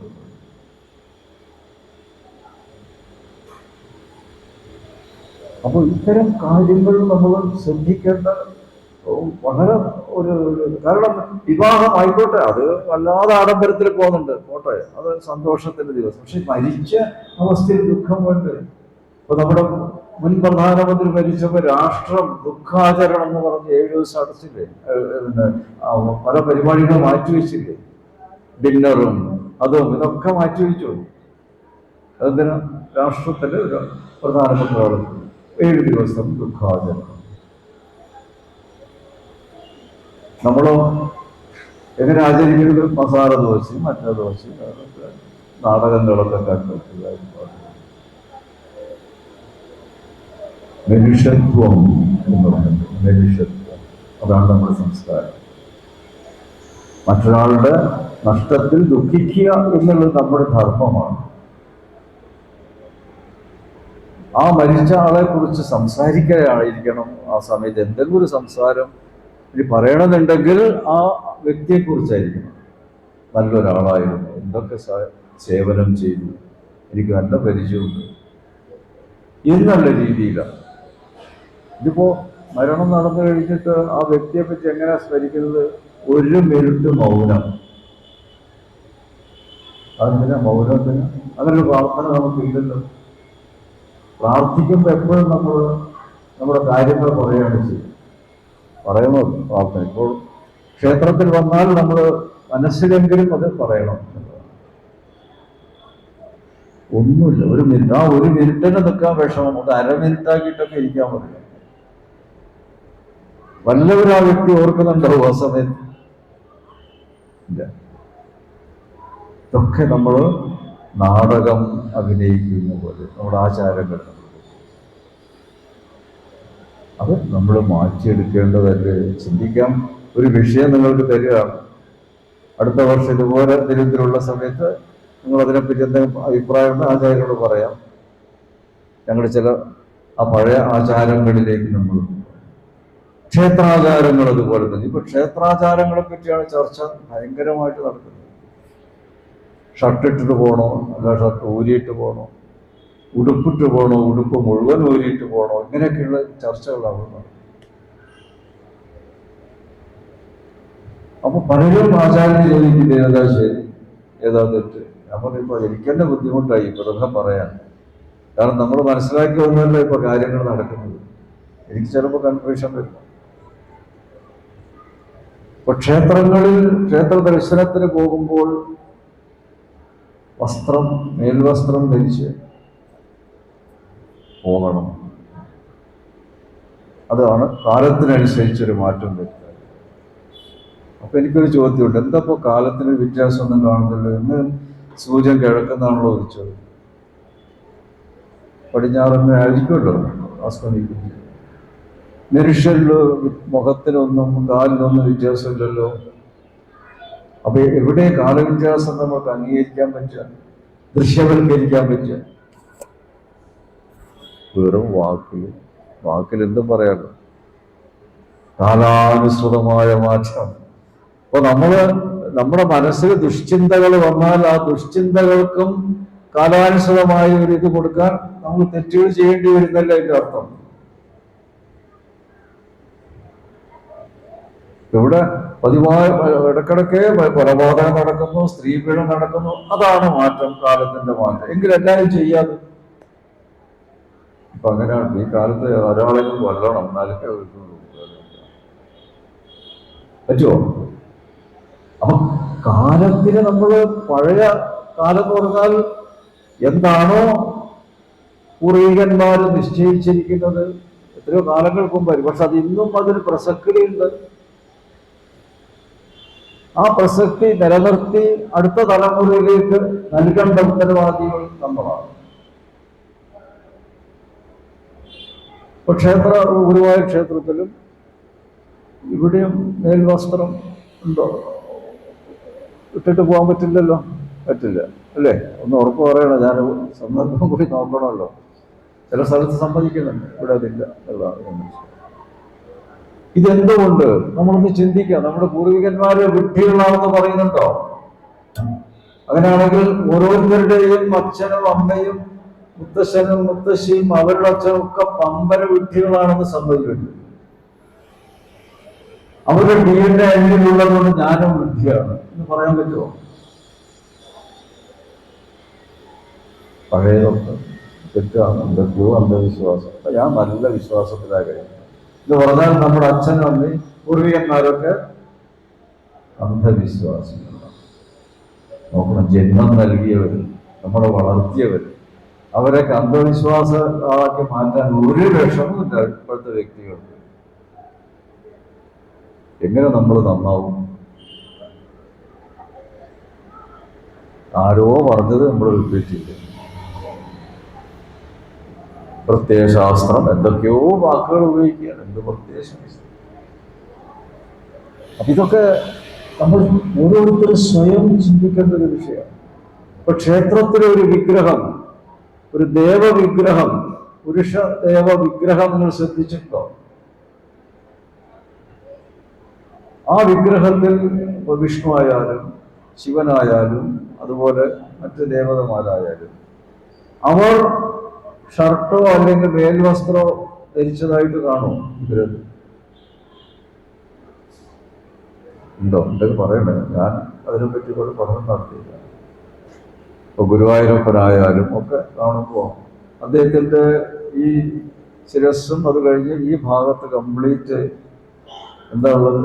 വനമാല. അത് മാത്രമേ ഉള്ളൂ. വേറെ കുപ്പായോട്ടുണ്ടോ കൃഷ്ണൻ? ഇല്ല. അതുപോലെ മറ്റു ദേവതമാര് ഇവിടെ വല്ലതും ധരിച്ചിട്ടുണ്ടോ? ഇല്ല. ഇവിടെ താഴെയുണ്ട് പഞ്ചകക്ഷം അല്ലെങ്കിൽ അതൊരു ധരിച്ചു. ഇവിടെ ഇല്ലല്ലോ. അന്ന് അവിടെ എത്രയോ സ്ഥലത്ത് പോയി കണ്ടതല്ലേ, പറയണം. അപ്പൊ ഈ പുരുഷന്മാരുടെ ഈ കഴുത്ത് മുതൽ താഴെ വരെ ഈ അരക്കെട്ട് വരെ എന്നോ ഒന്ന് പ്രവർത്തിക്കുന്നുണ്ട്. അതിന് വിഘാതം വരാതെ തരത്തിൽ അതിനല്ലെങ്കിൽ അതിനെ മറച്ചു വെക്കുക എന്നുള്ള രൂപത്തിൽ ചെയ്യാതെ മൂർത്തിയുടെ അതേ വേഷത്തിൽ തന്നെ അല്ലെങ്കിൽ അതുപോലെ അനുകരിച്ചു കൊണ്ടുവേണം ഭക്തനും അതുപോലെ ആ മൂർത്തിയെ പൂജിക്കുന്നവരും ആ ക്ഷേത്രത്തിൽ പ്രവർത്തിക്കുന്നവരും ഒക്കെ മൂർത്തിയെ പോലെ തന്നെ ആയിരിക്കണം.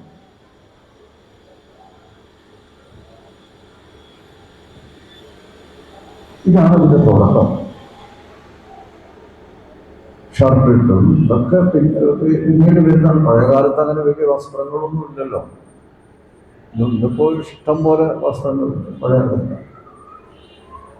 അപ്പൊ ഈ സമ്പ്രദായം നമ്മൾ ഏതോ കാലത്ത് തുടങ്ങിയതാണ്. അപ്പോൾ പറയും തമിഴ്നാട്ടിലില്ലല്ലോ, പിന്നെ യുപിയിലില്ലല്ലോ.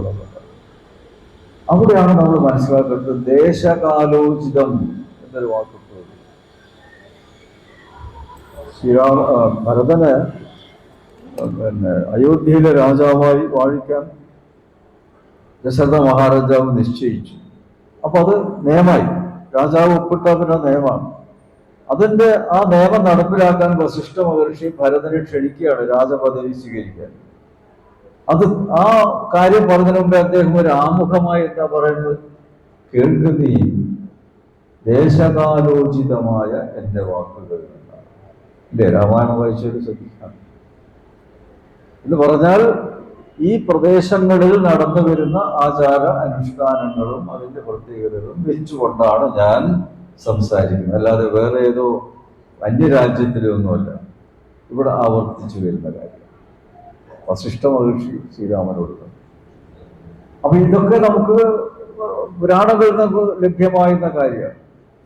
എൻ്റെ അച്ഛൻ, എൻ്റെ പിന്നെ മുത്തച്ഛൻ ഈ വസ്ത്രം മേൽവസ്ത്രമില്ലാതെ തൊഴാൻ പോയി കഴിഞ്ഞാൽ ആണ് അവർ പോയിരിക്കുന്നത്. ഞാനും അതനുസരിക്കേണ്ടതല്ലേ? ചോദ്യമാണ്. അല്ലെങ്കിൽ അവര് തെറ്റുകാരാവില്ലേ? അവരബദ്ധം ചെയ്തവരായിരിക്കില്ലേ? അവരതങ്ങനെ ചെയ്യാൻ പാടുണ്ടോ? ചോദ്യം ചെയ്യാണ്. അവരില്ല, ജീവിച്ചിരിപ്പില്ലെങ്കിൽ അതൊരു ചോദ്യം ചിഹ്നമായി നമ്മളുടെ പൂർവികന്മാരുടെ മുമ്പിൽ നിലനിൽക്കില്ലേ? അവർ പ്രതികളാവില്ലേ? ആരാ പ്രതികളാക്കുന്നത്? നമ്മുടെ മുത്തശ്ശനെയും മുത്തശ്ശനെയും.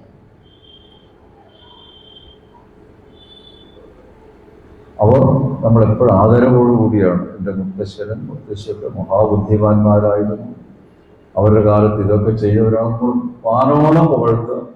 അവർ ക്ഷേത്രദേശം നടന്നുമ്പോൾ ആ വസ്ത്രത്തിന്റെ നിയന്ത്രണമുണ്ട്. പക്ഷെ നമ്മളെന്താ ചെയ്യും? പിന്നെ പറയുന്നതെന്ന് വെച്ചാൽ ഈ ഷർട്ട് ഇതൊക്കെ അഴിച്ചു കഴിഞ്ഞാൽ ഈ വിയർപ്പും ഇതൊക്കെ വന്ന് അത് വേറൊരാളെ ശരീരം തട്ടി ചൊറിയലും ചൊറിച്ചലും ഒക്കെ വരുന്നതാണ്. ആർക്കെങ്കിലും അങ്ങനെ വന്നിട്ടുണ്ടോ? ഗുരുവായൂർ അങ്ങനെയാണ്. ഗുരുവായൂരിലാണ് അത് വരുന്നത്. ആളുകൾ ഇങ്ങനെ എന്താ പറയാ, ശരീരത്തിൽ ഒട്ടുകയില്ല, ലയിച്ചിട്ടല്ലേ പോകണം. അപ്പൊ ഏറ്റവും അധികം സ്കിൻ ഡിസീസ് വരേണ്ടത് എവിടെയാണ്? ഇതുവരെ എനിക്കിപ്പോ ഒരു 70 കഴിഞ്ഞ ഒരാളാണ് ഞാൻ. ഒരാൾ അമ്പലത്തിൽ ഗുരുവായൂർ പോയി ചൊറിയാൻ തുടങ്ങി. ആ സ്കിൻ ഡിസീസാണ്. പറയണേ, ഞാൻ പറയുന്നതിൽ എന്തെങ്കിലും അബദ്ധമുണ്ടെന്ന് പറയണം. ശബരിമലയില് അത് ആ വസ്ത്രം ധരിച്ചിട്ട് പോവാം. പോട്ടെ, പോകുന്നുണ്ട്, പ്രശ്നമില്ല. ഇല്ലാതെ മേൽവസ്ത്രം ധരിക്കാതെയും പോകുന്നുണ്ട്. അപ്പോൾ എന്തേ ഇതിപ്പോ ഇത്രയും വലിയൊരു ഇഷ്യൂ ആയിട്ട് എടുക്കാൻ കാരണം? ഇതുകൊണ്ട് എന്താ, ആർക്കാ ഒരു പ്രത്യേകത കിട്ടുന്നത്? അപ്പോ നമ്മൾ വെറുതെ പ്രശ്നങ്ങൾ ഉണ്ടാക്കുക. അതേസമയം മറ്റു മതക്കാർക്ക് ഒരു സംശയമില്ല, അവര് പഴയതന്നെ ആചരിച്ചു വരുന്നുണ്ടല്ലോ. നമ്മുടെ മുസ്ലിം സഹോദരന്മാര് മെക്കൽ പോകുമ്പോൾ അവര് മേൽവസ്ത്രം അല്ലേ ഒന്ന് മൂടിയിട്ടാ പോകുന്നത്. മറ്റേ എന്ത് കുപ്പായമൊന്നുമല്ല, മേൽവസ്ത്രം ഇപ്പോഴും. അവരിൽ ആരും ചോദ്യം ചെയ്തിട്ടില്ല. ശരിയല്ല, ഞാൻ പറയുന്നത് ആലോചിക്കണം. ഞാൻ വെറുതെ ഇതായിട്ട് പറയല്ലേ, ഞാൻ പറയും. അതുപോലെ പള്ളിയിലും അതെല്ലാം അവരുടേതായ രീതിയിൽ അതന്നെ അതിൽ ഉറച്ചു നിന്ന് പോകും. ഇല്ലേ, നമുക്കിപ്പോൾ ഒരു സംശയം വരുന്നു. ഇതൊക്കെ ഈ മാറ്റങ്ങൾ എന്ന് പറഞ്ഞാൽ മനുഷ്യന് എന്തെങ്കിലും വിഷമങ്ങൾ ഉണ്ടാക്കുന്ന കാര്യങ്ങൾ വരുമ്പോൾ നമ്മൾ ചിന്തിച്ച് അതിന് പകരം നമ്മൾ എന്തെങ്കിലും ചെയ്യേണ്ടി വരും. കാലത്തിന്റെ കാലമല്ല, അവിടെ കാലമൊന്നുമല്ല, ചില രോഗങ്ങൾ, രോഗാണുബാധ ഇതൊക്കെ ഉണ്ടെങ്കിൽ എന്ത് ചെയ്യും? ഇപ്പൊ കോവിഡ് വന്നിട്ട് ചില ദിവസം ചിലപ്പോഴൊക്കെ അങ്ങോട്ട് ക്ഷേത്രത്തിലേക്ക് പോകാൻ അനുവാദം കൊടുക്കുന്നുണ്ടല്ലോ, ഇവിടെ മാത്രം മൂടാനാണ്. പക്ഷേ ഗുരുവായൂരൊക്കെ കോവിഡ് കാലത്ത് ഷർട്ട് ഇട്ടിട്ട് പോകണമെന്ന് പറഞ്ഞിട്ടുണ്ടോ? ശരീരം തൊടാൻ പാടില്ല. ചിന്തിക്കുക, ഇപ്പൊ അടുത്ത നടന്ന സംഭവമാണ്. മുഖം ശ്വാസം അത് നിയന്ത്രിച്ചു. പക്ഷെ എല്ലാവരും പഴയ പോലെ മേൽമുണ്ട് പിന്നെ ചുറ്റിയിട്ടോ അല്ലെ അതില്ലാതെയുള്ള ആ കാലത്ത് ഗുരുവായൂർ തൊഴുതു. ആർക്കെങ്കിലും ഇൻഫെക്ഷൻ വന്നോ, സ്കിൻ ഡിസീസ് വന്നോ? ചിന്തിക്കുക. ഞാനിപ്പോൾ ആരുടെ പക്ഷം പറയല്ല, ഞാനൊരു രാഷ്ട്രീയക്കാരനല്ല, ഞാനൊരു സാധാരണ മനുഷ്യനാണ്. പക്ഷെ പഴയ കാലങ്ങളും എല്ലപ്പോഴും നല്ല ഓർമ്മയിൽ നിൽക്കുന്ന ഒരാളാണ്. ആ കാലഘട്ടങ്ങളിൽ എന്താണോ അവർ ചെയ്തത് അതിൽ കൂടി അവർക്ക് ഒരു വിഷമം ഉണ്ടായിട്ടില്ല. ഇതെന്താ ഇപ്പോഴും ഒരു വിഷമം വരാൻ കാരണം? ഇത് നമ്മൾ ചിന്തിക്കേണ്ടതില്ല. നിങ്ങൾ ചിന്തിക്കണം. നിങ്ങൾ ചിന്തിച്ചത് കണ്ടെത്തും. ഞാൻ എന്തെങ്കിലും ഒരു ഉപദേശം തന്നെയല്ല ചെയ്തു. നമ്മൾ ഇതുവരെ നടന്നു വന്നതിൽ അതിനെന്തെങ്കിലും അപാകത ഉണ്ടായിട്ടുണ്ടോ? മൂർത്തിയുടെ ആ വിഗ്രഹം ഒന്ന് ശ്രദ്ധിക്കുക. പിന്നെ ക്ഷേത്രത്തിൽ കർമ്മങ്ങൾ ചെയ്തൊരു മുഴുവനും മേൽ വസ്ത്രം ഇല്ലാതെ, അതായത് കുപ്പായം ഇടാതെ അല്ലേ ചെയ്യുന്നത്. എന്തെങ്കിലും ചെയ്യണമെന്ന് പറഞ്ഞാൽ ഉടനെ ഷർട്ട് അഴിച്ചിട്ടാണ് അത് ചെയ്യുക. അത് കുത്തുവിളക്ക് പിടിക്കുക, എന്തെങ്കിലും ചെയ്യുന്നത് ഇല്ലേ? അപ്പൊ ഇത് നമ്മൾ ആ ആചാരങ്ങൾ എന്താണോ മുമ്പേ നമ്മൾ അനുവർത്തിച്ചു വന്നത് അത് തന്നെ വേണം. ഇപ്പോൾ നമ്മൾ സ്ത്രീകളൊക്കെ സാരിയും ഇതൊക്കെ എടുത്ത് വന്നവരെ ചുരിദാർ അനുവദിച്ചു, ശരി, അതാണ് ഇപ്പോൾ സൗകര്യം സ്ത്രീകൾ. പക്ഷെ ആ കാലത്ത് അനുവദിച്ച കാലത്തുള്ള ചുരിദാറാണോ ഇപ്പോൾ ഉള്ളത്? നിങ്ങൾ എന്താ പറയാ? അതിപ്പോ പാൻറ്റിനേക്കാളും ഇതായി. പിന്നെ എന്താ ഞാൻ പറയാം, അതിനെന്തൊരു പേര് പറയും. ആ ഒരു ഇതിട്ട് സുഖമായിട്ട് പോകുന്നില്ല. അവന്റെ പാൻറ്റും ഇതൊക്കെ ഇട്ട പുരുഷൻ പുറത്ത് നിൽക്കുക, അതേപോലെ പാൻറ് ധരിച്ച സ്ത്രീ ഉള്ളിൽ പോകും. ആരെങ്കിലും തടയുന്നുണ്ടോ? അതെ, ചർച്ചയ്ക്ക് വന്നല്ലോ ഇവിടെ. അപ്പൊ നമ്മുടെ സംസ്കാരത്തെ വിമർശിച്ചുകൊണ്ട് അതിൻ്റെ പ്രാഭവത്തെ കുറച്ചു കൊണ്ടുവരാൻ എന്തോ ചിലത് നടക്കുന്നു ലോകം. അതാണ് അത് നമ്മൾ എപ്പോഴും വളരെ കരുതലോടുകൂടി വേണം. ഈ ആനയുള്ളത് അത് എന്തോ വലിയൊരു പാതകം പോലെ ചിലർ പറയും. പാപ്പാന്മാരിങ്ങനെ കുത്തുന്നുണ്ട്. പാപ്പാന്മാർ നിയന്ത്രിച്ചൂടെ? അവര് ഇരുമ്പൊന്നുമല്ലല്ലോ, അവർ നിയന്ത്രിക്കാതെ ശിക്ഷാ നടപടി സ്വീകരിക്കാതെ. അല്ലെങ്കിൽ പിന്നെ ആനയെ സ്നേഹിക്കുന്ന എത്രയോ മനുഷ്യജീവികളുണ്ട്, അവർക്ക് ട്രെയിനിങ് കൊടുക്കുക പാപ്പാന്മാരായിട്ട് എത്രയോ പേരുണ്ട്. കുട്ടികളെ പോലെ നോക്കുന്നു, ആനയെ കുട്ടികളെ പോലെ നോക്കുന്നു. അതുപോലെ ആന അത്തരം ആളുകളെ പരിചരിക്കുന്നുണ്ട്.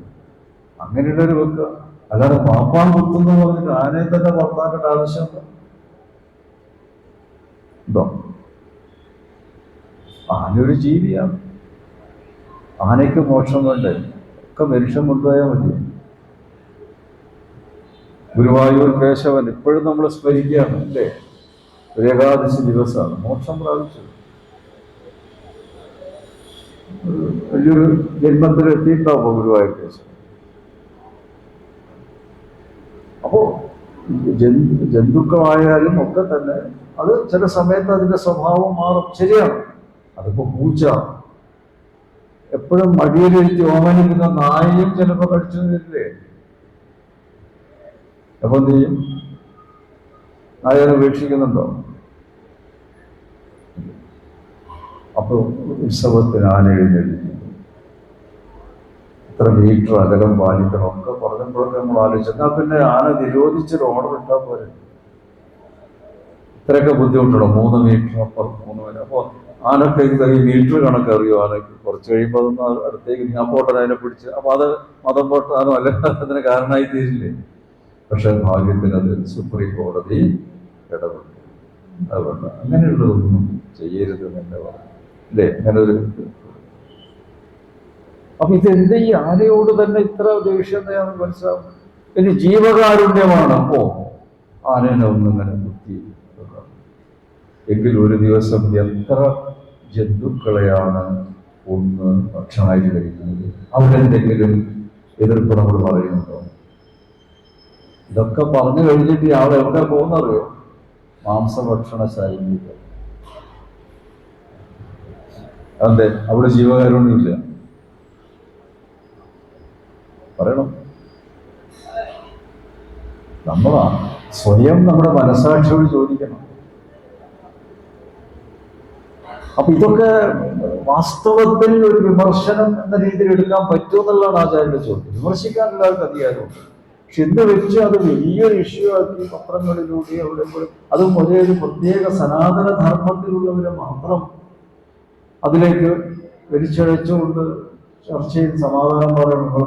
നമ്മളൊക്കെ എന്തോ തെറ്റ് ചെയ്യുന്നത് പോലെ മറ്റുള്ളവർ നമ്മൾ ചോദ്യം ചെയ്യുന്നത് ശരിയാണ് എന്ന് നമ്മൾ നിന്ന് കൊടുക്കേണ്ട ആവശ്യം. അത് നമ്മൾ ചിന്തിക്കേണ്ട ഒരു വിഷയമായിട്ടാണ്. അത് മാത്രമല്ല, ദേവന്മാരുടെ വാഹനങ്ങൾ മുഴുവനും പക്ഷികളോ അല്ലെങ്കിൽ മൃഗങ്ങളോ ആണ്. ഏത് മൂർത്തിയിലെടുക്കും. അപ്പൊ അതൊക്കെ മാറ്റാൻ പറയണ്ടേ? ഗരുഡനെ മാറ്റണോട്ടോ, വല്ലാതെ വിഷമിപ്പിക്കുന്നുണ്ടാകും ഇരുന്നിട്ട് ഗരുഡനെ. ഇത്ര വലിയ ഭാരം ഉണ്ടാകിയിരുന്ന ഗരുഡന്റെ സ്ഥിതിയുണ്ട്. അതുകൊണ്ട് ചിത്രത്തിൽ അതങ്ങോട്ട് ഒഴിവാക്കുക ഗരുഡൻ. അത് എളുപ്പമാണ്. ചിത്രം വരയ്ക്കുന്ന ആളോട് പറഞ്ഞാൽ ആ ഗരുഡൻ ഒഴിവാക്കിയിട്ടില്ല മഹാവിഷ്ണു. കാളപ്പുറത്തിരിക്കുക ശിവൻ. നോക്കണേ, അദ്ദേഹത്തിന് എന്താ ഹിന്ദുക്കളോട് ഇത്ര ദേഷ്യം?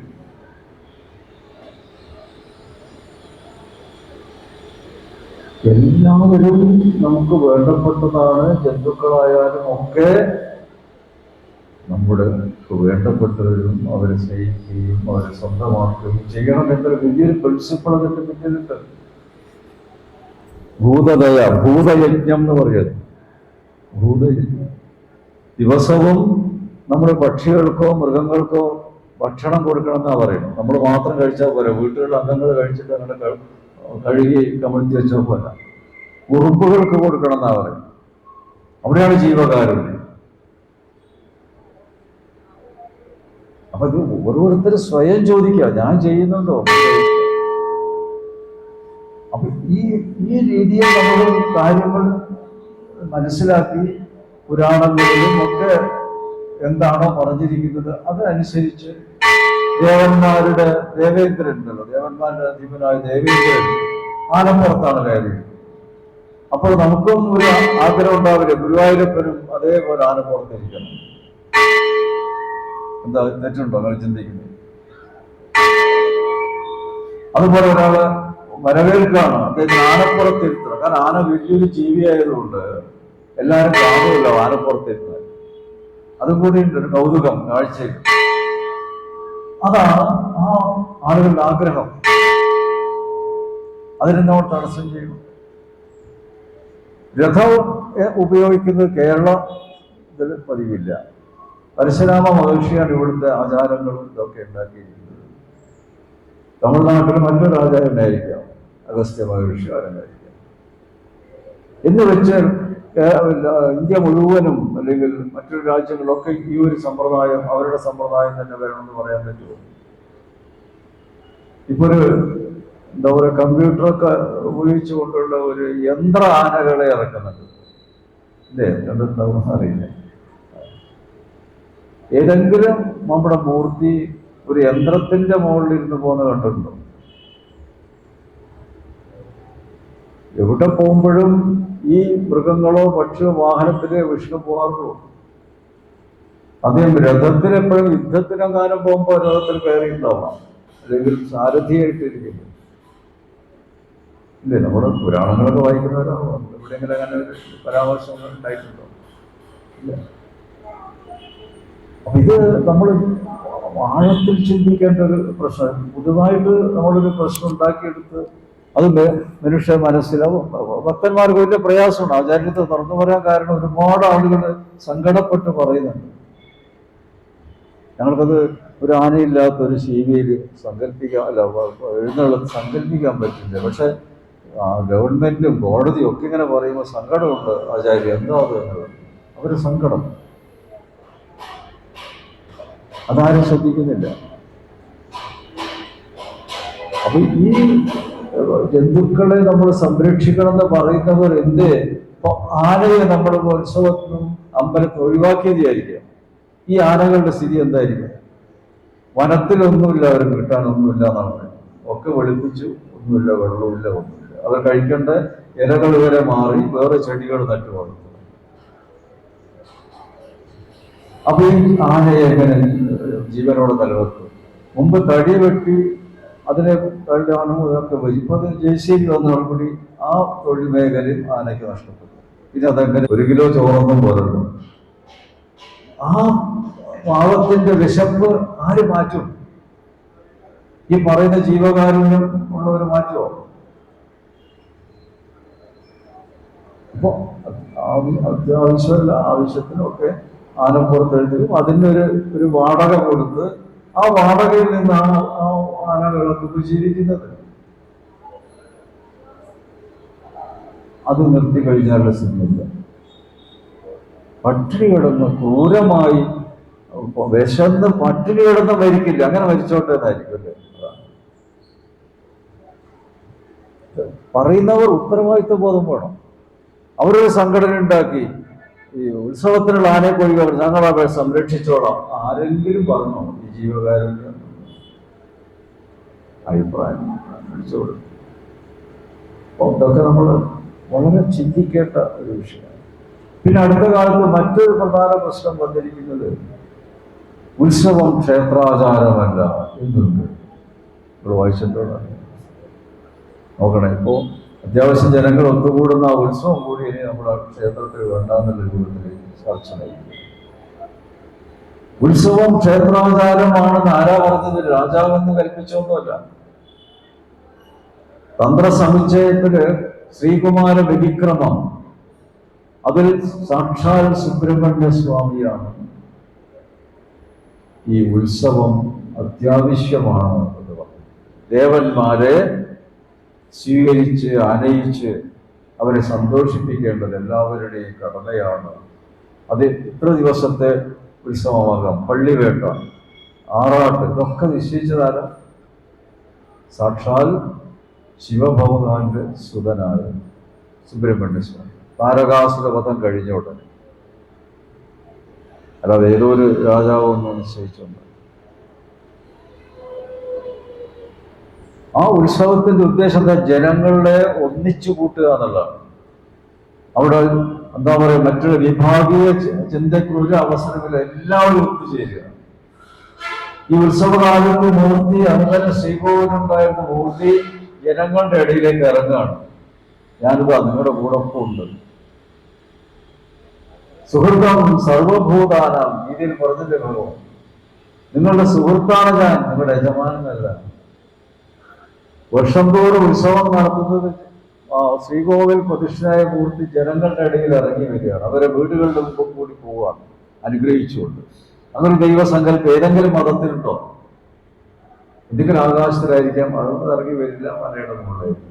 പക്ഷെ അതല്ല, നമ്മുടെ മൂർത്തി ഇറങ്ങി വരണം, നമ്മുടെ വീട്ടുമുറ്റത്ത് വരണം, നമ്മൾ കൊടുക്കുന്ന മതം സ്വീകരിക്കും.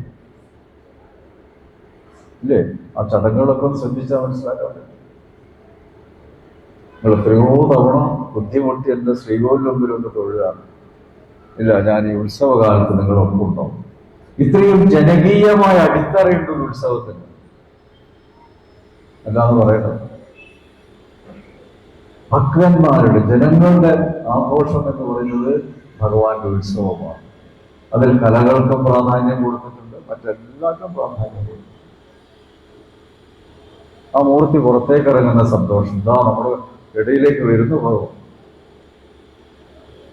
ആ പുറത്തേക്ക് പള്ളിവെട്ടൊക്കെ എഴുന്നള്ളുമ്പോൾ പുറത്തേക്ക് ഇറങ്ങുമ്പോൾ തന്നെ ഉപചാരമായിട്ട് ചില ചോദ്യങ്ങളുണ്ട്. എന്തെങ്കിലും പ്രശ്നങ്ങളുണ്ടോ എന്ന് 3 തവണ തന്ത്രി ചോദിക്കും. തന്ത്രിയോ അല്ലെങ്കിൽ ഇല്ലാന്ന് പറഞ്ഞാൽ ദേവൻ ഇറങ്ങുള്ളൂ. ഒരു രാജാവിന്റെ ഭാവത്തിലാണ് പള്ളിവേട്ടയ്ക്ക് മുന്നോട്ട് പോകുന്നത്. പള്ളിവേട്ടയിൽ മൃഗത്തിനെ കൊല്ലുന്നത് അതെന്തിനാണ്? അതും കൂടി നമ്മൾ മനസ്സിലാക്കണം. വന്യമൃഗങ്ങൾ വർദ്ധിക്കുമ്പോൾ അതിന്റെ ഏറ്റവും വിഷമുണ്ടാവുന്നത് അതും ഈ അസുരന്മാരായവർ മൃഗങ്ങളെ ജനിക്കുമ്പോൾ അവരിൽ നിന്നാണ് അത്ര ക്രൂരമായ അനുഭവം ഉണ്ടാവുന്നത്. അല്ലെങ്കിൽ അവർ ആ വേഷത്തിലാണ് നടക്കുന്നത്. അത്തരം അസുരന്മാര് മൃഗമായി വന്നവരെ തിരിച്ചറിഞ്ഞ് അവർ അധികവും ഈ പൊന്തയിലൊക്കെ ഒളിച്ചിരിക്കുന്ന പറയുന്നത്. അതുകൊണ്ടാണ് പള്ളിവേട്ട സമയത്ത് അത്തരം ആ മൃഗങ്ങളുടെ രൂപത്തിൽ വന്നവരെ തിരിച്ചറിഞ്ഞ് ഭഗവാൻ അമ്പെയ്യുന്നത്. അതാണ് ഈ പള്ളിവേട്ടയ്ക്ക് വിളിച്ചത്. ക്രൂരമായി പെരുമാറുന്ന മൃഗങ്ങൾ. അത് ആ ഉത്തരവാദിത്തമാണ്. അതാണ് പള്ളിവേട്ട. പിന്നെ ആറാട്ട് സ്നാനം എല്ലാവരും കുളിക്കുന്ന അവിടെ തന്നെ ഭഗവാനും കുളിക്കുന്നു. നിങ്ങളിൽ ഒരാളാണ് ഞാൻ എന്നാണ്. ഈ ഒരു ജനകീയമായ ഈ ഉത്സവത്തെ ക്ഷേത്രത്തിന്റെ ആചാരമല്ല എന്ന് എങ്ങനെയൊക്കെ പറയാൻ പറ്റുമോ? അത് മാത്രമല്ല, ഉത്സവത്തിന് പങ്കെടുക്കുമ്പോൾ അതുവരെയുള്ള വ്യക്തിവൈരാഗ്യമോ ശത്രുബന്ധങ്ങൾ തീർക്കണം എന്നാണ്. തീർത്തിട്ട് വേണം ഉത്സവത്തിൽ പങ്കെടുക്കാൻ. പഴയ കാലത്തൊക്കെ തമ്മിലുള്ള ശത്രുതയുണ്ടല്ലോ, ഉത്സവത്തിന് മുമ്പേ തീർക്കും. അല്ല, ആ ഉത്സവം തുടങ്ങുന്ന ദിവസം തന്നെ രാജിയായിട്ട് ഇനി നമുക്ക് ഒന്നിച്ചു കഴിക്കാം. അതിനൊരു സന്ദർഭം കൂടിയാണ് ഉത്സവം എന്ന് പറയുന്നത്. അങ്ങനെ നല്ല നല്ല ഉദ്ദേശങ്ങളോട് കൂടിയാണ് ഇത്തരം കാര്യങ്ങൾ പൂർവികന്മാർ ഏതോ കാലത്ത്, നമുക്കറിയില്ല ഏത് കാലത്താണ് നിശ്ചയിച്ചത്. അത് തെറ്റാതെ ഇതിന് മുമ്പുള്ള നമ്മുടെ പൂർവികന്മാർ ഭംഗിയായിട്ട് നടത്തി ഇന്നും അത് നമ്മുടെയൊക്കെ കൈമാറി. ഇപ്പോഴാണ് അതിൻ്റെ കുറ്റങ്ങളും ദോഷങ്ങളും കണ്ടെത്തുന്നത്. അപ്പൊ ഇത്രയും കാലിക അനുഷ്ഠിച്ചവരും പമ്പര വിഡ്ഢികളാണോ? ഈ പുര ആചരണത്തിനെ പറ്റിയൊരു പറയണം എന്നൊരു ഭക്ത ഇവിടെ വന്ന് പറഞ്ഞു. ഞാൻ കുറച്ച് ചുരുങ്ങിയ വാക്കല്ല, പറയാൻ കുറേ ഉണ്ട്, പക്ഷെങ്കിലും ചുരുങ്ങിയ വാക്കല്ല. ഇതും പൂർവികന്മാരെ നിശ്ചയിച്ചാണ്. ആദ്യം അത് ഓർമ്മ വേണം.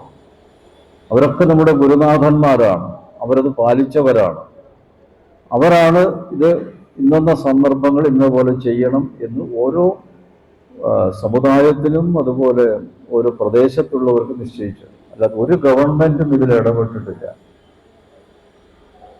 ആ ഓരോ സമൂഹത്തിന്റെ, ഗോത്രത്തിന്റെ, തറവാടിന്റെ, അതുപോലെ സമുദായത്തിന്റെ, അവരുടെ എന്താ പറയാ, ഏറ്റവും മുതിർന്ന ഗുരു സ്ഥാനീയരാണ് ഇത് നിശ്ചയിച്ചത്.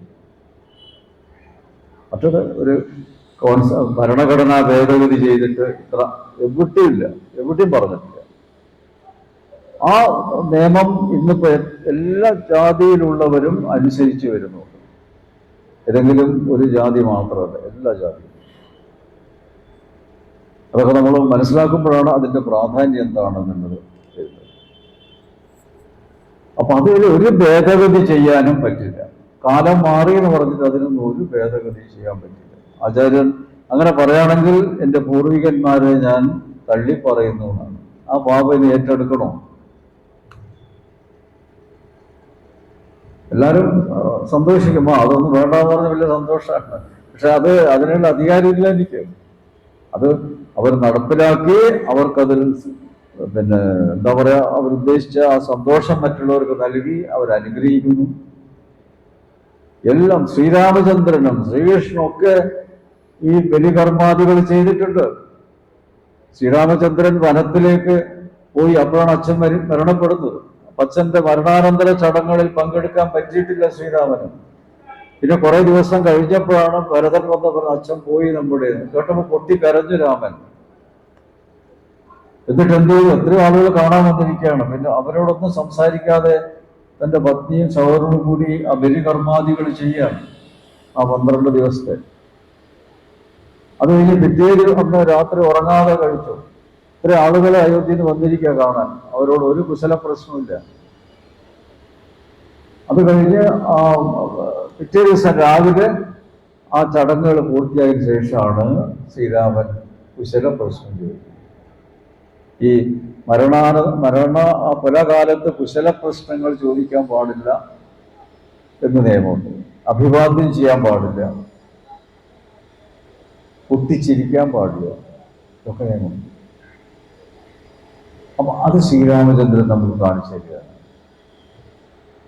ശ്രീവിഷ്ണു അതെ പ്രഭാസ തീർത്ഥത്തിൽ പോയി പൂർവികന്മാർക്ക് വേണ്ടി കർമ്മങ്ങൾ ചെയ്തിരിക്കുന്നു.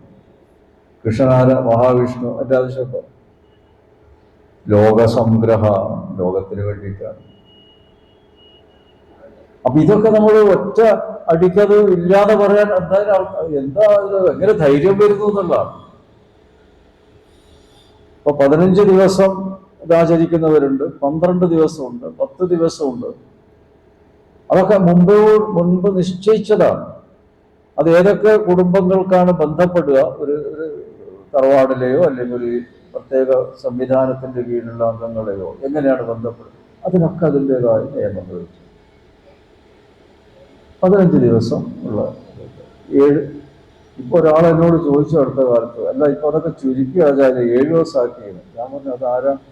അല്ല, ഒരു പ്രധാനമന്ത്രി മരിച്ചപ്പോൾ 7 ദിവസം ദുഃഖാചരണം വില ചുരുക്കി. ഞാൻ പറഞ്ഞു അത് ഔദ്യോഗികമായ ആചരണമാണ്, നമ്മുടെ പൂർവികന്മാരെ നിങ്ങൾക്ക് നിശ്ചയിച്ചിട്ടില്ലേ? അപ്പൊ ഒന്നും വേണ്ട. ഈ പൂർവികന്മാരെപ്പോഴും തള്ളി പറയുന്നത് നമുക്കൊരു ശീലമായി വന്നു. ആ ഗുരുത്തക്കേട് കൊണ്ടുണ്ടാവുന്ന വിഷമം എത്രയാണെന്ന് ആരും ചിന്തിക്കുന്നില്ല. എന്താ ചെയ്യുക? വേണ്ടി അവൻ്റെ തള്ളിപ്പിക്കുക. പഴഞ്ചന്മാർ ആരാ പറഞ്ഞ? അന്യരുടെ അല്ല, നമ്മുടെ സ്വന്തം ബ്ലഡ് റിലേഷനാണ് പറയുന്നത്. Blood relation. അവര് അനുഗ്രഹം കിട്ടുമോ നമുക്ക്? നമ്മൾ എത്ര പിന്നെ എന്താ പറയുക ശ്രാദ്ധം ചെയ്താലും അവര് നമുക്ക് അനുഗ്രഹിക്കുമോ? ഇപ്പം തള്ളി പറയുന്നവനാണ് അവിടെ, സൂക്ഷിക്കണം. ചിലവർക്ക് ശ്രാദ്ധം, അതായത് ഗയയിൽ പോയി ശ്രാദ്ധം ചെയ്താൽ പിന്നെ വേണ്ട, തിരുനെല്ലി പോയാൽ വേണ്ട. എന്താ ഈ വേണ്ടാന്ന് നോക്കേണ്ട ആവശ്യം എന്താ? മരിച്ചുപോയവർക്ക് വേണ്ടി ചെയ്യേണ്ട ക്രിയാദികളും മോക്ഷം ലഭിക്കാനും ഒക്കെ തന്നെ ഈ ക്രിയകൾ സഹായിക്കുന്നുണ്ട്. അത് നമുക്ക് എങ്ങനെ സ്റ്റോപ്പ് ചെയ്യാൻ പറ്റും? ദശരഥ മഹാരാജാവ് മരിക്കുന്ന സമയത്ത് മക്കളെ കണ്ടില്ല. ആ ആഗ്രഹം വെച്ചുകൊണ്ടാണ് മരിച്ചത്. അതുകൊണ്ട് അദ്ദേഹത്തിന് ശേഷക്രിയ ചെയ്തുവെങ്കിലും അദ്ദേഹത്തിന് മോക്ഷം കിട്ടിയില്ല. രാമരാവണ യുദ്ധം കഴിഞ്ഞ് പുറപ്പെടുന്ന സമയത്ത് പരമശിവൻ പറഞ്ഞു, അങ്ങയുടെ അച്ഛനതാ കാത്തിരിക്കുന്നു. നോക്കുമ്പോൾ ദശരഥൻ നേരെ വന്ന് മകനെ തൊഴുതു പറഞ്ഞു, ഞാൻ നിന്നെ ഒന്ന് കാണണം എന്നുള്ള ആഗ്രഹത്തോടെ മരിച്ചത്, പക്ഷെ എനിക്ക് മേൽ ലോകത്തേക്ക് പോകാനുള്ള ആ ഒരു ഇത് കിട്ടുന്നില്ല, എൻ്റെ അനുഗ്രഹം വേണം. നീ ആരാണ് എന്നുള്ളത് ഞാൻ ഇപ്പോഴാണ് മനസ്സിലാക്കിയത്. ഞാൻ വെറും ഒരു മനുഷ്യന്റെ വികാരമാണ് നിന്നോട് കാണിച്ചത്, ക്ഷമിക്കണം എന്ന് പറഞ്ഞു. ഒട്ടൊക്കെ അവിടെ അധികം വർത്താനത്തില്ല, പോയിക്കോളൂ പോയിക്കോളൂ. ഇല്ലേ, രാമായണത്തിലില്ല, രാമായണം വായിക്കുന്നവർ മനസ്സിലാക്കി. അപ്പൊ ഇതൊക്കെ നമുക്ക് പിന്നെ പുരാണങ്ങളിലൂടെ മനസ്സിലാക്കാവുന്ന കാര്യമാണ്. അത് ക്ഷേത്ര ദർശനം അത്രയും ദിവസം പാടില്ല. അതുപോലെ ചില വിവാഹ കാര്യങ്ങൾ അതൊക്കെ മാറ്റിവെക്കണം, തീർച്ചയായിട്ടും മാറ്റിവെക്കണം. ചിലവർ ആ മരണ വാർത്ത കൂടി വെക്കും, എന്നിട്ട് കല്യാണം കഴിക്കും, അത് കഴിഞ്ഞിട്ട് റിലീസ് ചെയ്യും. വഞ്ചന. ആരോടുള്ള വഞ്ചനയാണ്? പിതൃക്കളോടുള്ള വഞ്ചനയാണ്. അതിന്റെ പാപം എങ്ങനെ അനുഭവിച്ചു തീർക്കും? പറയും. സത്യം പറയണം, മനുഷ്യൻ എപ്പോ വേണമെങ്കിലും മരിക്കാം. അല്ലാതെ ഒരു കല്യാണം നിശ്ചയം നമ്മൾ മരിക്കട്ടെ. അതറിയിക്കണം, എല്ലാവർക്കും അറിയാൻ. നമ്മൾ പോകുന്നതാണ്, ആയിക്കോട്ടെ, അടുത്ത ആഴ്ച അല്ലെ വേണ്ടത്. എന്തിനാണ് രഹസ്യമാക്കി വെക്കേണ്ട ആവശ്യം? അതാ മരിച്ച ആളോട് അവഹേളിക്കുന്നതിന് തുല്യമല്ലേ? അപ്പൊ അങ്ങനെ ഓരോ പാപങ്ങൾ നമ്മൾ വരുത്തി കൂട്ടുകയാണ്. അത് ഓരോ തരത്തിൽ അനുഭവിക്കുമ്പോഴാണ് ദൈവമില്ല, നമുക്ക് എതിർക്കളില്ല എന്നൊക്കെ പറയും. ഇതൊക്കെ നമ്മൾ കഴിയുന്നല്ല, നമ്മളത് പാലിക്കേണ്ട ഒരു കാര്യമാണ്. ഇത് അംഗങ്ങൾ കുറേ ഉള്ള ചില തറവാട്ടില് എപ്പോഴും കൊലയും പാലായും ഒഴിച്ച് നേരമില്ല. അപ്പൊ എങ്ങനെ വിളക്ക് കൊടുത്താന്നുള്ളൊരു ചോദ്യം ഒരാൾ ചോദിച്ചു. ഒരുപാട് അംഗങ്ങളുണ്ട്. ഞാൻ പറഞ്ഞു, അതിനുണ്ടല്ലോ വഴി. നിങ്ങളുടെ തായ് വഴി എത്രയാണെന്ന് കണക്കാക്കുക. 7 തലമുറയുടെ ആ ഒരു കണക്കെടുക്കുക. അത് കഴിഞ്ഞ് ആ തായ് വഴിയെ മാറ്റുക, ബന്ധം മുറിച്ച് അവർക്ക് ഇൻഡിപെൻഡന്റ് അവർക്ക് അവരുടേതായ രീതിയിൽ. അതിൽ ഇവിടുന്ന് മൂലസ്ഥൂലമായ തറവാട്ടിൽ നിന്ന് പോയവരാണെന്ന് കാണിക്കാൻ 2-3 ദിവസത്തെ പോലെ ആചരിക്കുക കഴിഞ്ഞു. അതിപ്പോ നടക്കുന്നത് ചടങ്ങ് നടക്കുന്നത്. പിതൃക്കളുടെ അനുവാദം അതിനോട് വാങ്ങണം. പിതൃഹിതം അറിഞ്ഞിട്ടാണ് ചെയ്യാൻ പാടുള്ളത്. ദേവഹിതം അറിഞ്ഞിട്ടല്ലേ നമ്മൾ അമ്പലങ്ങളിൽ ചെയ്യുന്നത്. അതുപോലെ ഇത്തരം കാര്യങ്ങൾ പിതൃഹിതം മാറ്റാലോ. മുമ്പുള്ളവരും ഇതൊക്കെ ചിന്തിക്കുന്ന കൂട്ടരാണ്. നമുക്ക് മാത്രമേ ബുദ്ധിയുള്ളൂ. അല്ല, അവർക്ക് നല്ല ബുദ്ധിയുണ്ട്. അവരത് ചിന്തിച്ച് ഇങ്ങനെ വന്നാൽ എന്ത് ചെയ്യും? അംഗസംഖ്യ കൂടിപ്പോയാൽ അത് ഇങ്ങനെ സന്ദർഭമായിട്ട് വരുമല്ലോ. അപ്പൊ അതിനാണ് അവരെ വേറെ തന്നെ ഒരു ആസ്ഥാനം നൽകി, അതിനെന്തെങ്കിലും ഒരു പേര് നൽകി. പക്ഷെ പൂർവിക ബന്ധമുള്ളതിന് 3 ദിവസം മുപ്പല അല്ലെ, മുപ്പല എന്നൊക്കെ പറഞ്ഞ് ആചരിക്കുന്ന സംഭവം. പക്ഷെ അവര് ദൈവീകമായ കാര്യങ്ങളൊക്കെ ഒന്നാണ്. അപ്പോൾ അത് മാറുന്നില്ല. ആ തറവാടൊക്കെ ഒന്ന് തന്നെ. പക്ഷെ ഈ ആചരണത്തിന് മാത്രമേ ആ വ്യത്യാസം വരും. ചെയ്യുന്നുണ്ടല്ലോ. പക്ഷെ അതിലൊന്നും മെനക്കെടാതെ അപ്പൊ അത് ചെയ്യുക തന്നെ വേണം. നമുക്ക് അതിനൊരു വ്യത്യാസം വരുത്താൻ പാടില്ല. അതൊക്കെ വർഷം തോറും നടത്തേണ്ട ചടങ്ങുകൾ, അതെല്ലാം നമ്മൾ ഒരു ബുദ്ധിമുട്ട്, ശാരീരികമായ വിഷമുണ്ടെങ്കിൽ വീട്ടിൽ വെച്ച് ലളിതമായിട്ട് ചെയ്യാം. ആ ദിവസം കർത്തവാവ് ദിവസം ആ എലിയില് ഭക്ഷണമൊക്കെ വിളമ്പി കഴിഞ്ഞ് ചീന്തലയില് 2 ഉരുള വെക്കുക അടുത്ത്. അത് പിതൃക്കൾക്ക് അച്ഛൻ വഴി അമ്മ വഴി. അത് കഴിഞ്ഞ് ഭക്ഷണം കഴിക്കുക.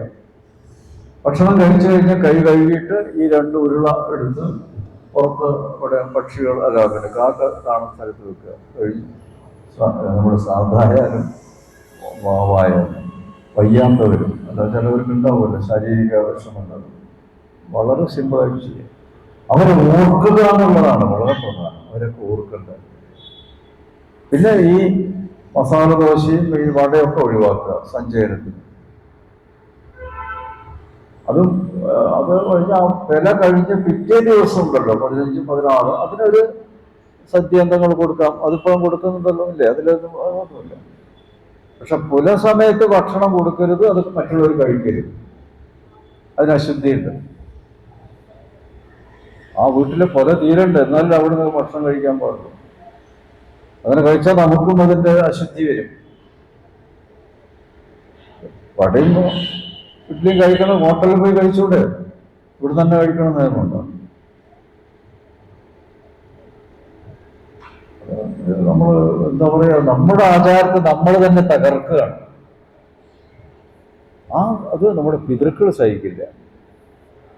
പിതൃക്കളുടെ അനുഗ്രഹമില്ലെങ്കിൽ ഒരു കാര്യം ശരിയാവില്ല. ഒക്കെ എന്താ പറയുക, നെഗറ്റീവായിട്ട്. ദേവന്മാരെ അനുഗ്രഹിക്കുന്നുണ്ടാവും എല്ലാവിധ ആഗ്രഹങ്ങളും. പക്ഷെ അത് തടഞ്ഞു വെക്കും ആരും? നമ്മുടെ പിതൃക്കളും. കാരണം ഇവര് നമുക്ക് വേണ്ടി കാര്യങ്ങൾ ചെയ്യുന്നില്ല. അപ്പൊ അവരെയും തൃപ്തിപ്പെടുത്തണം. പിതൃക്കളെയും ദേവന്മാരെയും നമ്മൾ തൃപ്തിപ്പെടുത്തുക തന്നെ വേണം. അത് മനസ്സിലായല്ലോ? ചോദ്യകർത്താവ് ശ്രദ്ധിക്കുക, അത്രയും ചെയ്യാം. അപ്പോൾ നമ്മുടെ ആചാരാംശ ഇവിടെ ശിവോഹം എന്ന് പറയുന്നത് നമ്മുടെ ആത്മതലത്തിലായിരിക്കും. നമ്മൾ ഞാൻ ആത്മാവാണ് എന്ന് ഉറച്ചു പറയുന്നത് ശക്തി നമുക്ക് വേണം. മമ്മിയൂരപ്പനും ഗുരുവായൂരപ്പനും ഒന്ന് തന്നെയാണ്, വ്യത്യാസമില്ല. അതാണ് ഇവിടുത്തെ പ്രാധാന്യം, ഗുരുവായൂരുടെ പ്രാധാന്യം. ആ ഗുരുവായൂർ ക്ഷേത്രത്തിൽ തൊഴുതവരെല്ലാം മമ്മിയൂരും വന്ന് തൊഴണം. അവിടെയുള്ള തിരക്ക് ഇവിടെയും കാണണം. പക്ഷെ ഇവിടെ അങ്ങനെ കാണുന്നില്ലല്ലോ. അപ്പോ ഗുരുവായൂരപ്പനെ മാത്രം തൊഴുതു പോവാണ്. അദ്ദേഹത്തിന് ഇഷ്ടാവോ? ഗുരുവായൂരപ്പനെ പ്രതിഷ്ഠിച്ച സ്ഥലം പരമൻ മഹേശ്വരന്റെ രുദ്രതീർത്ഥം അല്ലേ? അവര് തമ്മിൽ വളരെ ഐക്യമത്യത്തിലാണ്, യോജിപ്പിലാണ്. ഇത് അങ്ങയുടെ പ്രതിഷ്ഠ ഇവിടെ ഞാൻ കുറച്ചപ്പുറം മാറി എന്നുള്ളതാണ്. എന്നിട്ടും അതിൽ അടുത്ത് തന്നെ വിഷ്ണുവിന്റെ പ്രതിഷ്ഠയും വെച്ച് ശിവൻ ഇവിടെ ഇരിക്കുക. നമ്മൾ മൂർത്തികൾ ചെയ്യുന്ന ഓരോ കാര്യങ്ങൾ നമ്മൾ ശ്രദ്ധിക്കണം. അപ്പൊ അവിടെയാണ് ശരിക്കും പരമശിവന്റെ മൂലസ്ഥാനം അല്ലേ, ഗുരുവായൂരപ്പൻ. അപ്പൊ അവിടെ ആ ഇടത്തരികത്ത് നിന്ന് ഒന്നിങ്ങോട്ട് നോക്കിയ ആളുകൾ ഒന്ന് തൊഴുതു പോകുന്നുണ്ട്. അത് പോരാ, ഇവിടെ വന്നാൽ ഗുരുവായൂരപ്പനെയും അമ്മിയൂരപ്പനെയും തൊഴുക തന്നെ വേണം. വ്യത്യസ്ത അഭിപ്രായമുണ്ടോ? ശൈവ വൈഷ്ണവ വ്യത്യാസമില്ല. അവിടെ രാമേശ്വരത്ത് ശ്രീരാമചന്ദ്രൻ ശിവന്റെ പ്രതിഷ്ഠ നടത്തി അവിടെ വെച്ചൊന്ന് പ്രഖ്യാപിക്കുന്നുണ്ട് ലോകത്തോട്, ആരാണോ ഇവിടെ വന്ന് ഈ രാമേശ്വരനെ വന്ദിച്ച് നേരെ വാരാണസിയിൽ ചെന്ന് അവിടുത്തെ കാശി വിശ്വനാഥനെ തൊഴുത് ഗംഗയിൽ കുളിച്ച് ആ ഗംഗാജലവുമായി തിരികെ രാമേശ്വരത്ത് വന്ന് രാമേശ്വരൻ അഭിഷേകം ചെയ്ത് ഹിന്ദു മഹാസമുദ്രത്തിൽ മുങ്ങിക്കുളിച്ചാൽ സകല പാപങ്ങളും തീരും. ആരാ പറയുന്നത്? പൂർണ്ണ വൈഷ്ണവൻ, വിഷ്ണു അവതാരം എടുത്ത രാമൻ. എവിടെയെങ്കിലും പറഞ്ഞു എന്നെ ഒന്ന് തൊഴുതോളൂ എന്ന് പറഞ്ഞോ? അത് നമ്മൾ രാമായണം വെറും വായിക്കുകയല്ല, അതിൻ്റെ അർത്ഥങ്ങളും മനസ്സിലാക്കണം. ഇതിപ്പോ രാമായണമൊക്കെ എത്രയോ തവണ വായിച്ചവർ അവർക്ക് അറിയില്ല എന്താ സംഭവം. ഇപ്പൊ നമ്മുടെ പുരാണങ്ങളും ഇതൊക്കെ ഉണ്ടല്ലോ, മത്സരത്തിൽ നിൽക്കുകയാണ്. രാമായണ പാരായണ മത്സരം, നാരായണീയ പാരായണ മത്സരം പോയില്ലേ? എല്ലാം പോയില്ലേ? അർത്ഥം മുഴുവൻ പോയില്ലേ? മത്സരം എന്ന് പറഞ്ഞാൽ എന്താ? നേട്ടം നേടിയവരെ ഓടുള്ള അസൂയയിൽ നമ്മൾ ശക്തമായി മത്സരിച്ചുകൊണ്ട് അത് നേടിയെടുക്കാനുള്ള ശ്രമം, അതാണ് മത്സരം. കാമ ക്രോധ ലോഭ മോഹ മത മാത്സര്യം. നാരായണീയ പാരായണ മത്സരം എന്ന് പറഞ്ഞാൽ മാത്സര്യ. ദയവായിട്ടത് ഒഴിവാക്കുക. പാരായണം ചെയ്തോളൂ, മത്സരം വേണ്ട, അതിന് സമ്മാനം കൊടുക്കരുത്. അത് ദേവനെ അപമാനിക്കുന്നതിന് വേണ്ടിയാണ്. അപ്പൊ ഇതൊക്കെ ഇത്തരം കാര്യങ്ങൾ നമ്മൾ സ്വയം ചിന്തിച്ചാൽ തന്നെ മനസ്സിലാക്കാവുന്ന കാര്യമാണ്. മന്ത്രങ്ങൾ ചൊല്ലുന്ന മത്സരം തുടങ്ങിയിരിക്കുന്നത് ആ തലക്ക് കൈവച്ചു. ഈ ഭഗവാൻ എവിടം വരെ എത്തുന്നതായി. മൃത്യുഞ്ജയ മന്ത്രം ഏറ്റവും നന്നായിട്ട് മൃത്യുഞ്ജയ മന്ത്രം ജപിക്കുന്ന ആൾക്ക് പ്രവേശിച്ചു. അതൊരു മത്സരം. മത്സരത്തോടുകൂടി ചെയ്യേണ്ടതാണോ മഹാമൃത്യുഞ്ജയ മന്ത്രം? അവിടെ എന്താ പറയാ, എങ്ങനെയാണോ ഒരാൾക്ക് ചൊല്ലാം അങ്ങനെ ചൊല്ലാം. അതിന് സ്വരമാധുര്യമൊന്നും വേണ്ട. അപ്പൊ ഇത് ഒക്കെ മറന്നുകൊണ്ട് ഒരു ഐറ്റം ഇടുകയാണ് മത്സരം. ദയവായിട്ടത് ക്ഷേത്രത്തിൽ അങ്ങനെയുള്ള മതമാത്സര്യങ്ങൾക്കൊന്നും ഒരു സ്ഥാനമില്ല. അത് ഒഴിവാക്കണം. ഭക്തന്മാർ മുന്നോട്ട് വരണം. അവിടെയൊക്കെയാണ് നമ്മൾ ചില കാര്യങ്ങൾ ചൂണ്ടിക്കാണിക്കേണ്ടത്. ഇതുവരെ ഇല്ലാത്തതാണല്ലോ ഇപ്പൊ നമ്മൾ കൊണ്ടുവന്നിരിക്കുന്നത്. അല്ലാതെ ഷർട്ട് കാര്യം ഇതൊന്നുമല്ല. ഇത്തരം കാര്യങ്ങളും കൂടി നമ്മൾ ശ്രദ്ധിക്കണം. അപ്പൊ ആ ഒരു ഇത് ഇവിടെ സാക്ഷാൽ പരമശിവനും ഗുരുവായൂരപ്പനും ഒന്നാണ്. ഞാൻ എല്ലാ തവണയും ഗുരുവായൂർ പ്രഭാഷണം നടത്തുമ്പോഴും ഇവിടെ പ്രഭാഷണം നടത്തുമ്പോഴും ഒരു കാര്യം പറയാറുണ്ട്. ഗുരുവായൂരപ്പനെയും അമ്മിയൂരപ്പനെയും ഒരേ ദിവസം കൂടിക്കാഴ്ച നടത്തുന്ന ഒരു വിശേഷം ചടങ്ങ് ഗുരുവായൂർ വേണം. പല ക്ഷേത്രങ്ങളുണ്ടല്ലോ അല്ലേ കൂടിക്കാഴ്ച, ദേവീ ദേവന്മാര് കണ്ടുമുട്ടും. അതുപോലെ ഇവിടെ എന്തുകൊണ്ടായിക്കൂടാ? ഭക്തന്മാർക്ക് ആവശ്യമാണ്. ഭക്തന്മാർക്ക് ആവശ്യപ്പെടാം. ആ രണ്ടുപേരെയും ആനപ്പുറത്തോ എന്താ വെച്ചാൽ ആ ഒരേ സമയത്ത് രണ്ടാളെയും തൊഴാൻ വരും. മനോഹരമായിരിക്കും പ്രാവർത്തികമായിട്ട് വരുമ്പോൾ. ഭക്തന്മാരതിനെപ്പറ്റി ചിന്തിക്കുക.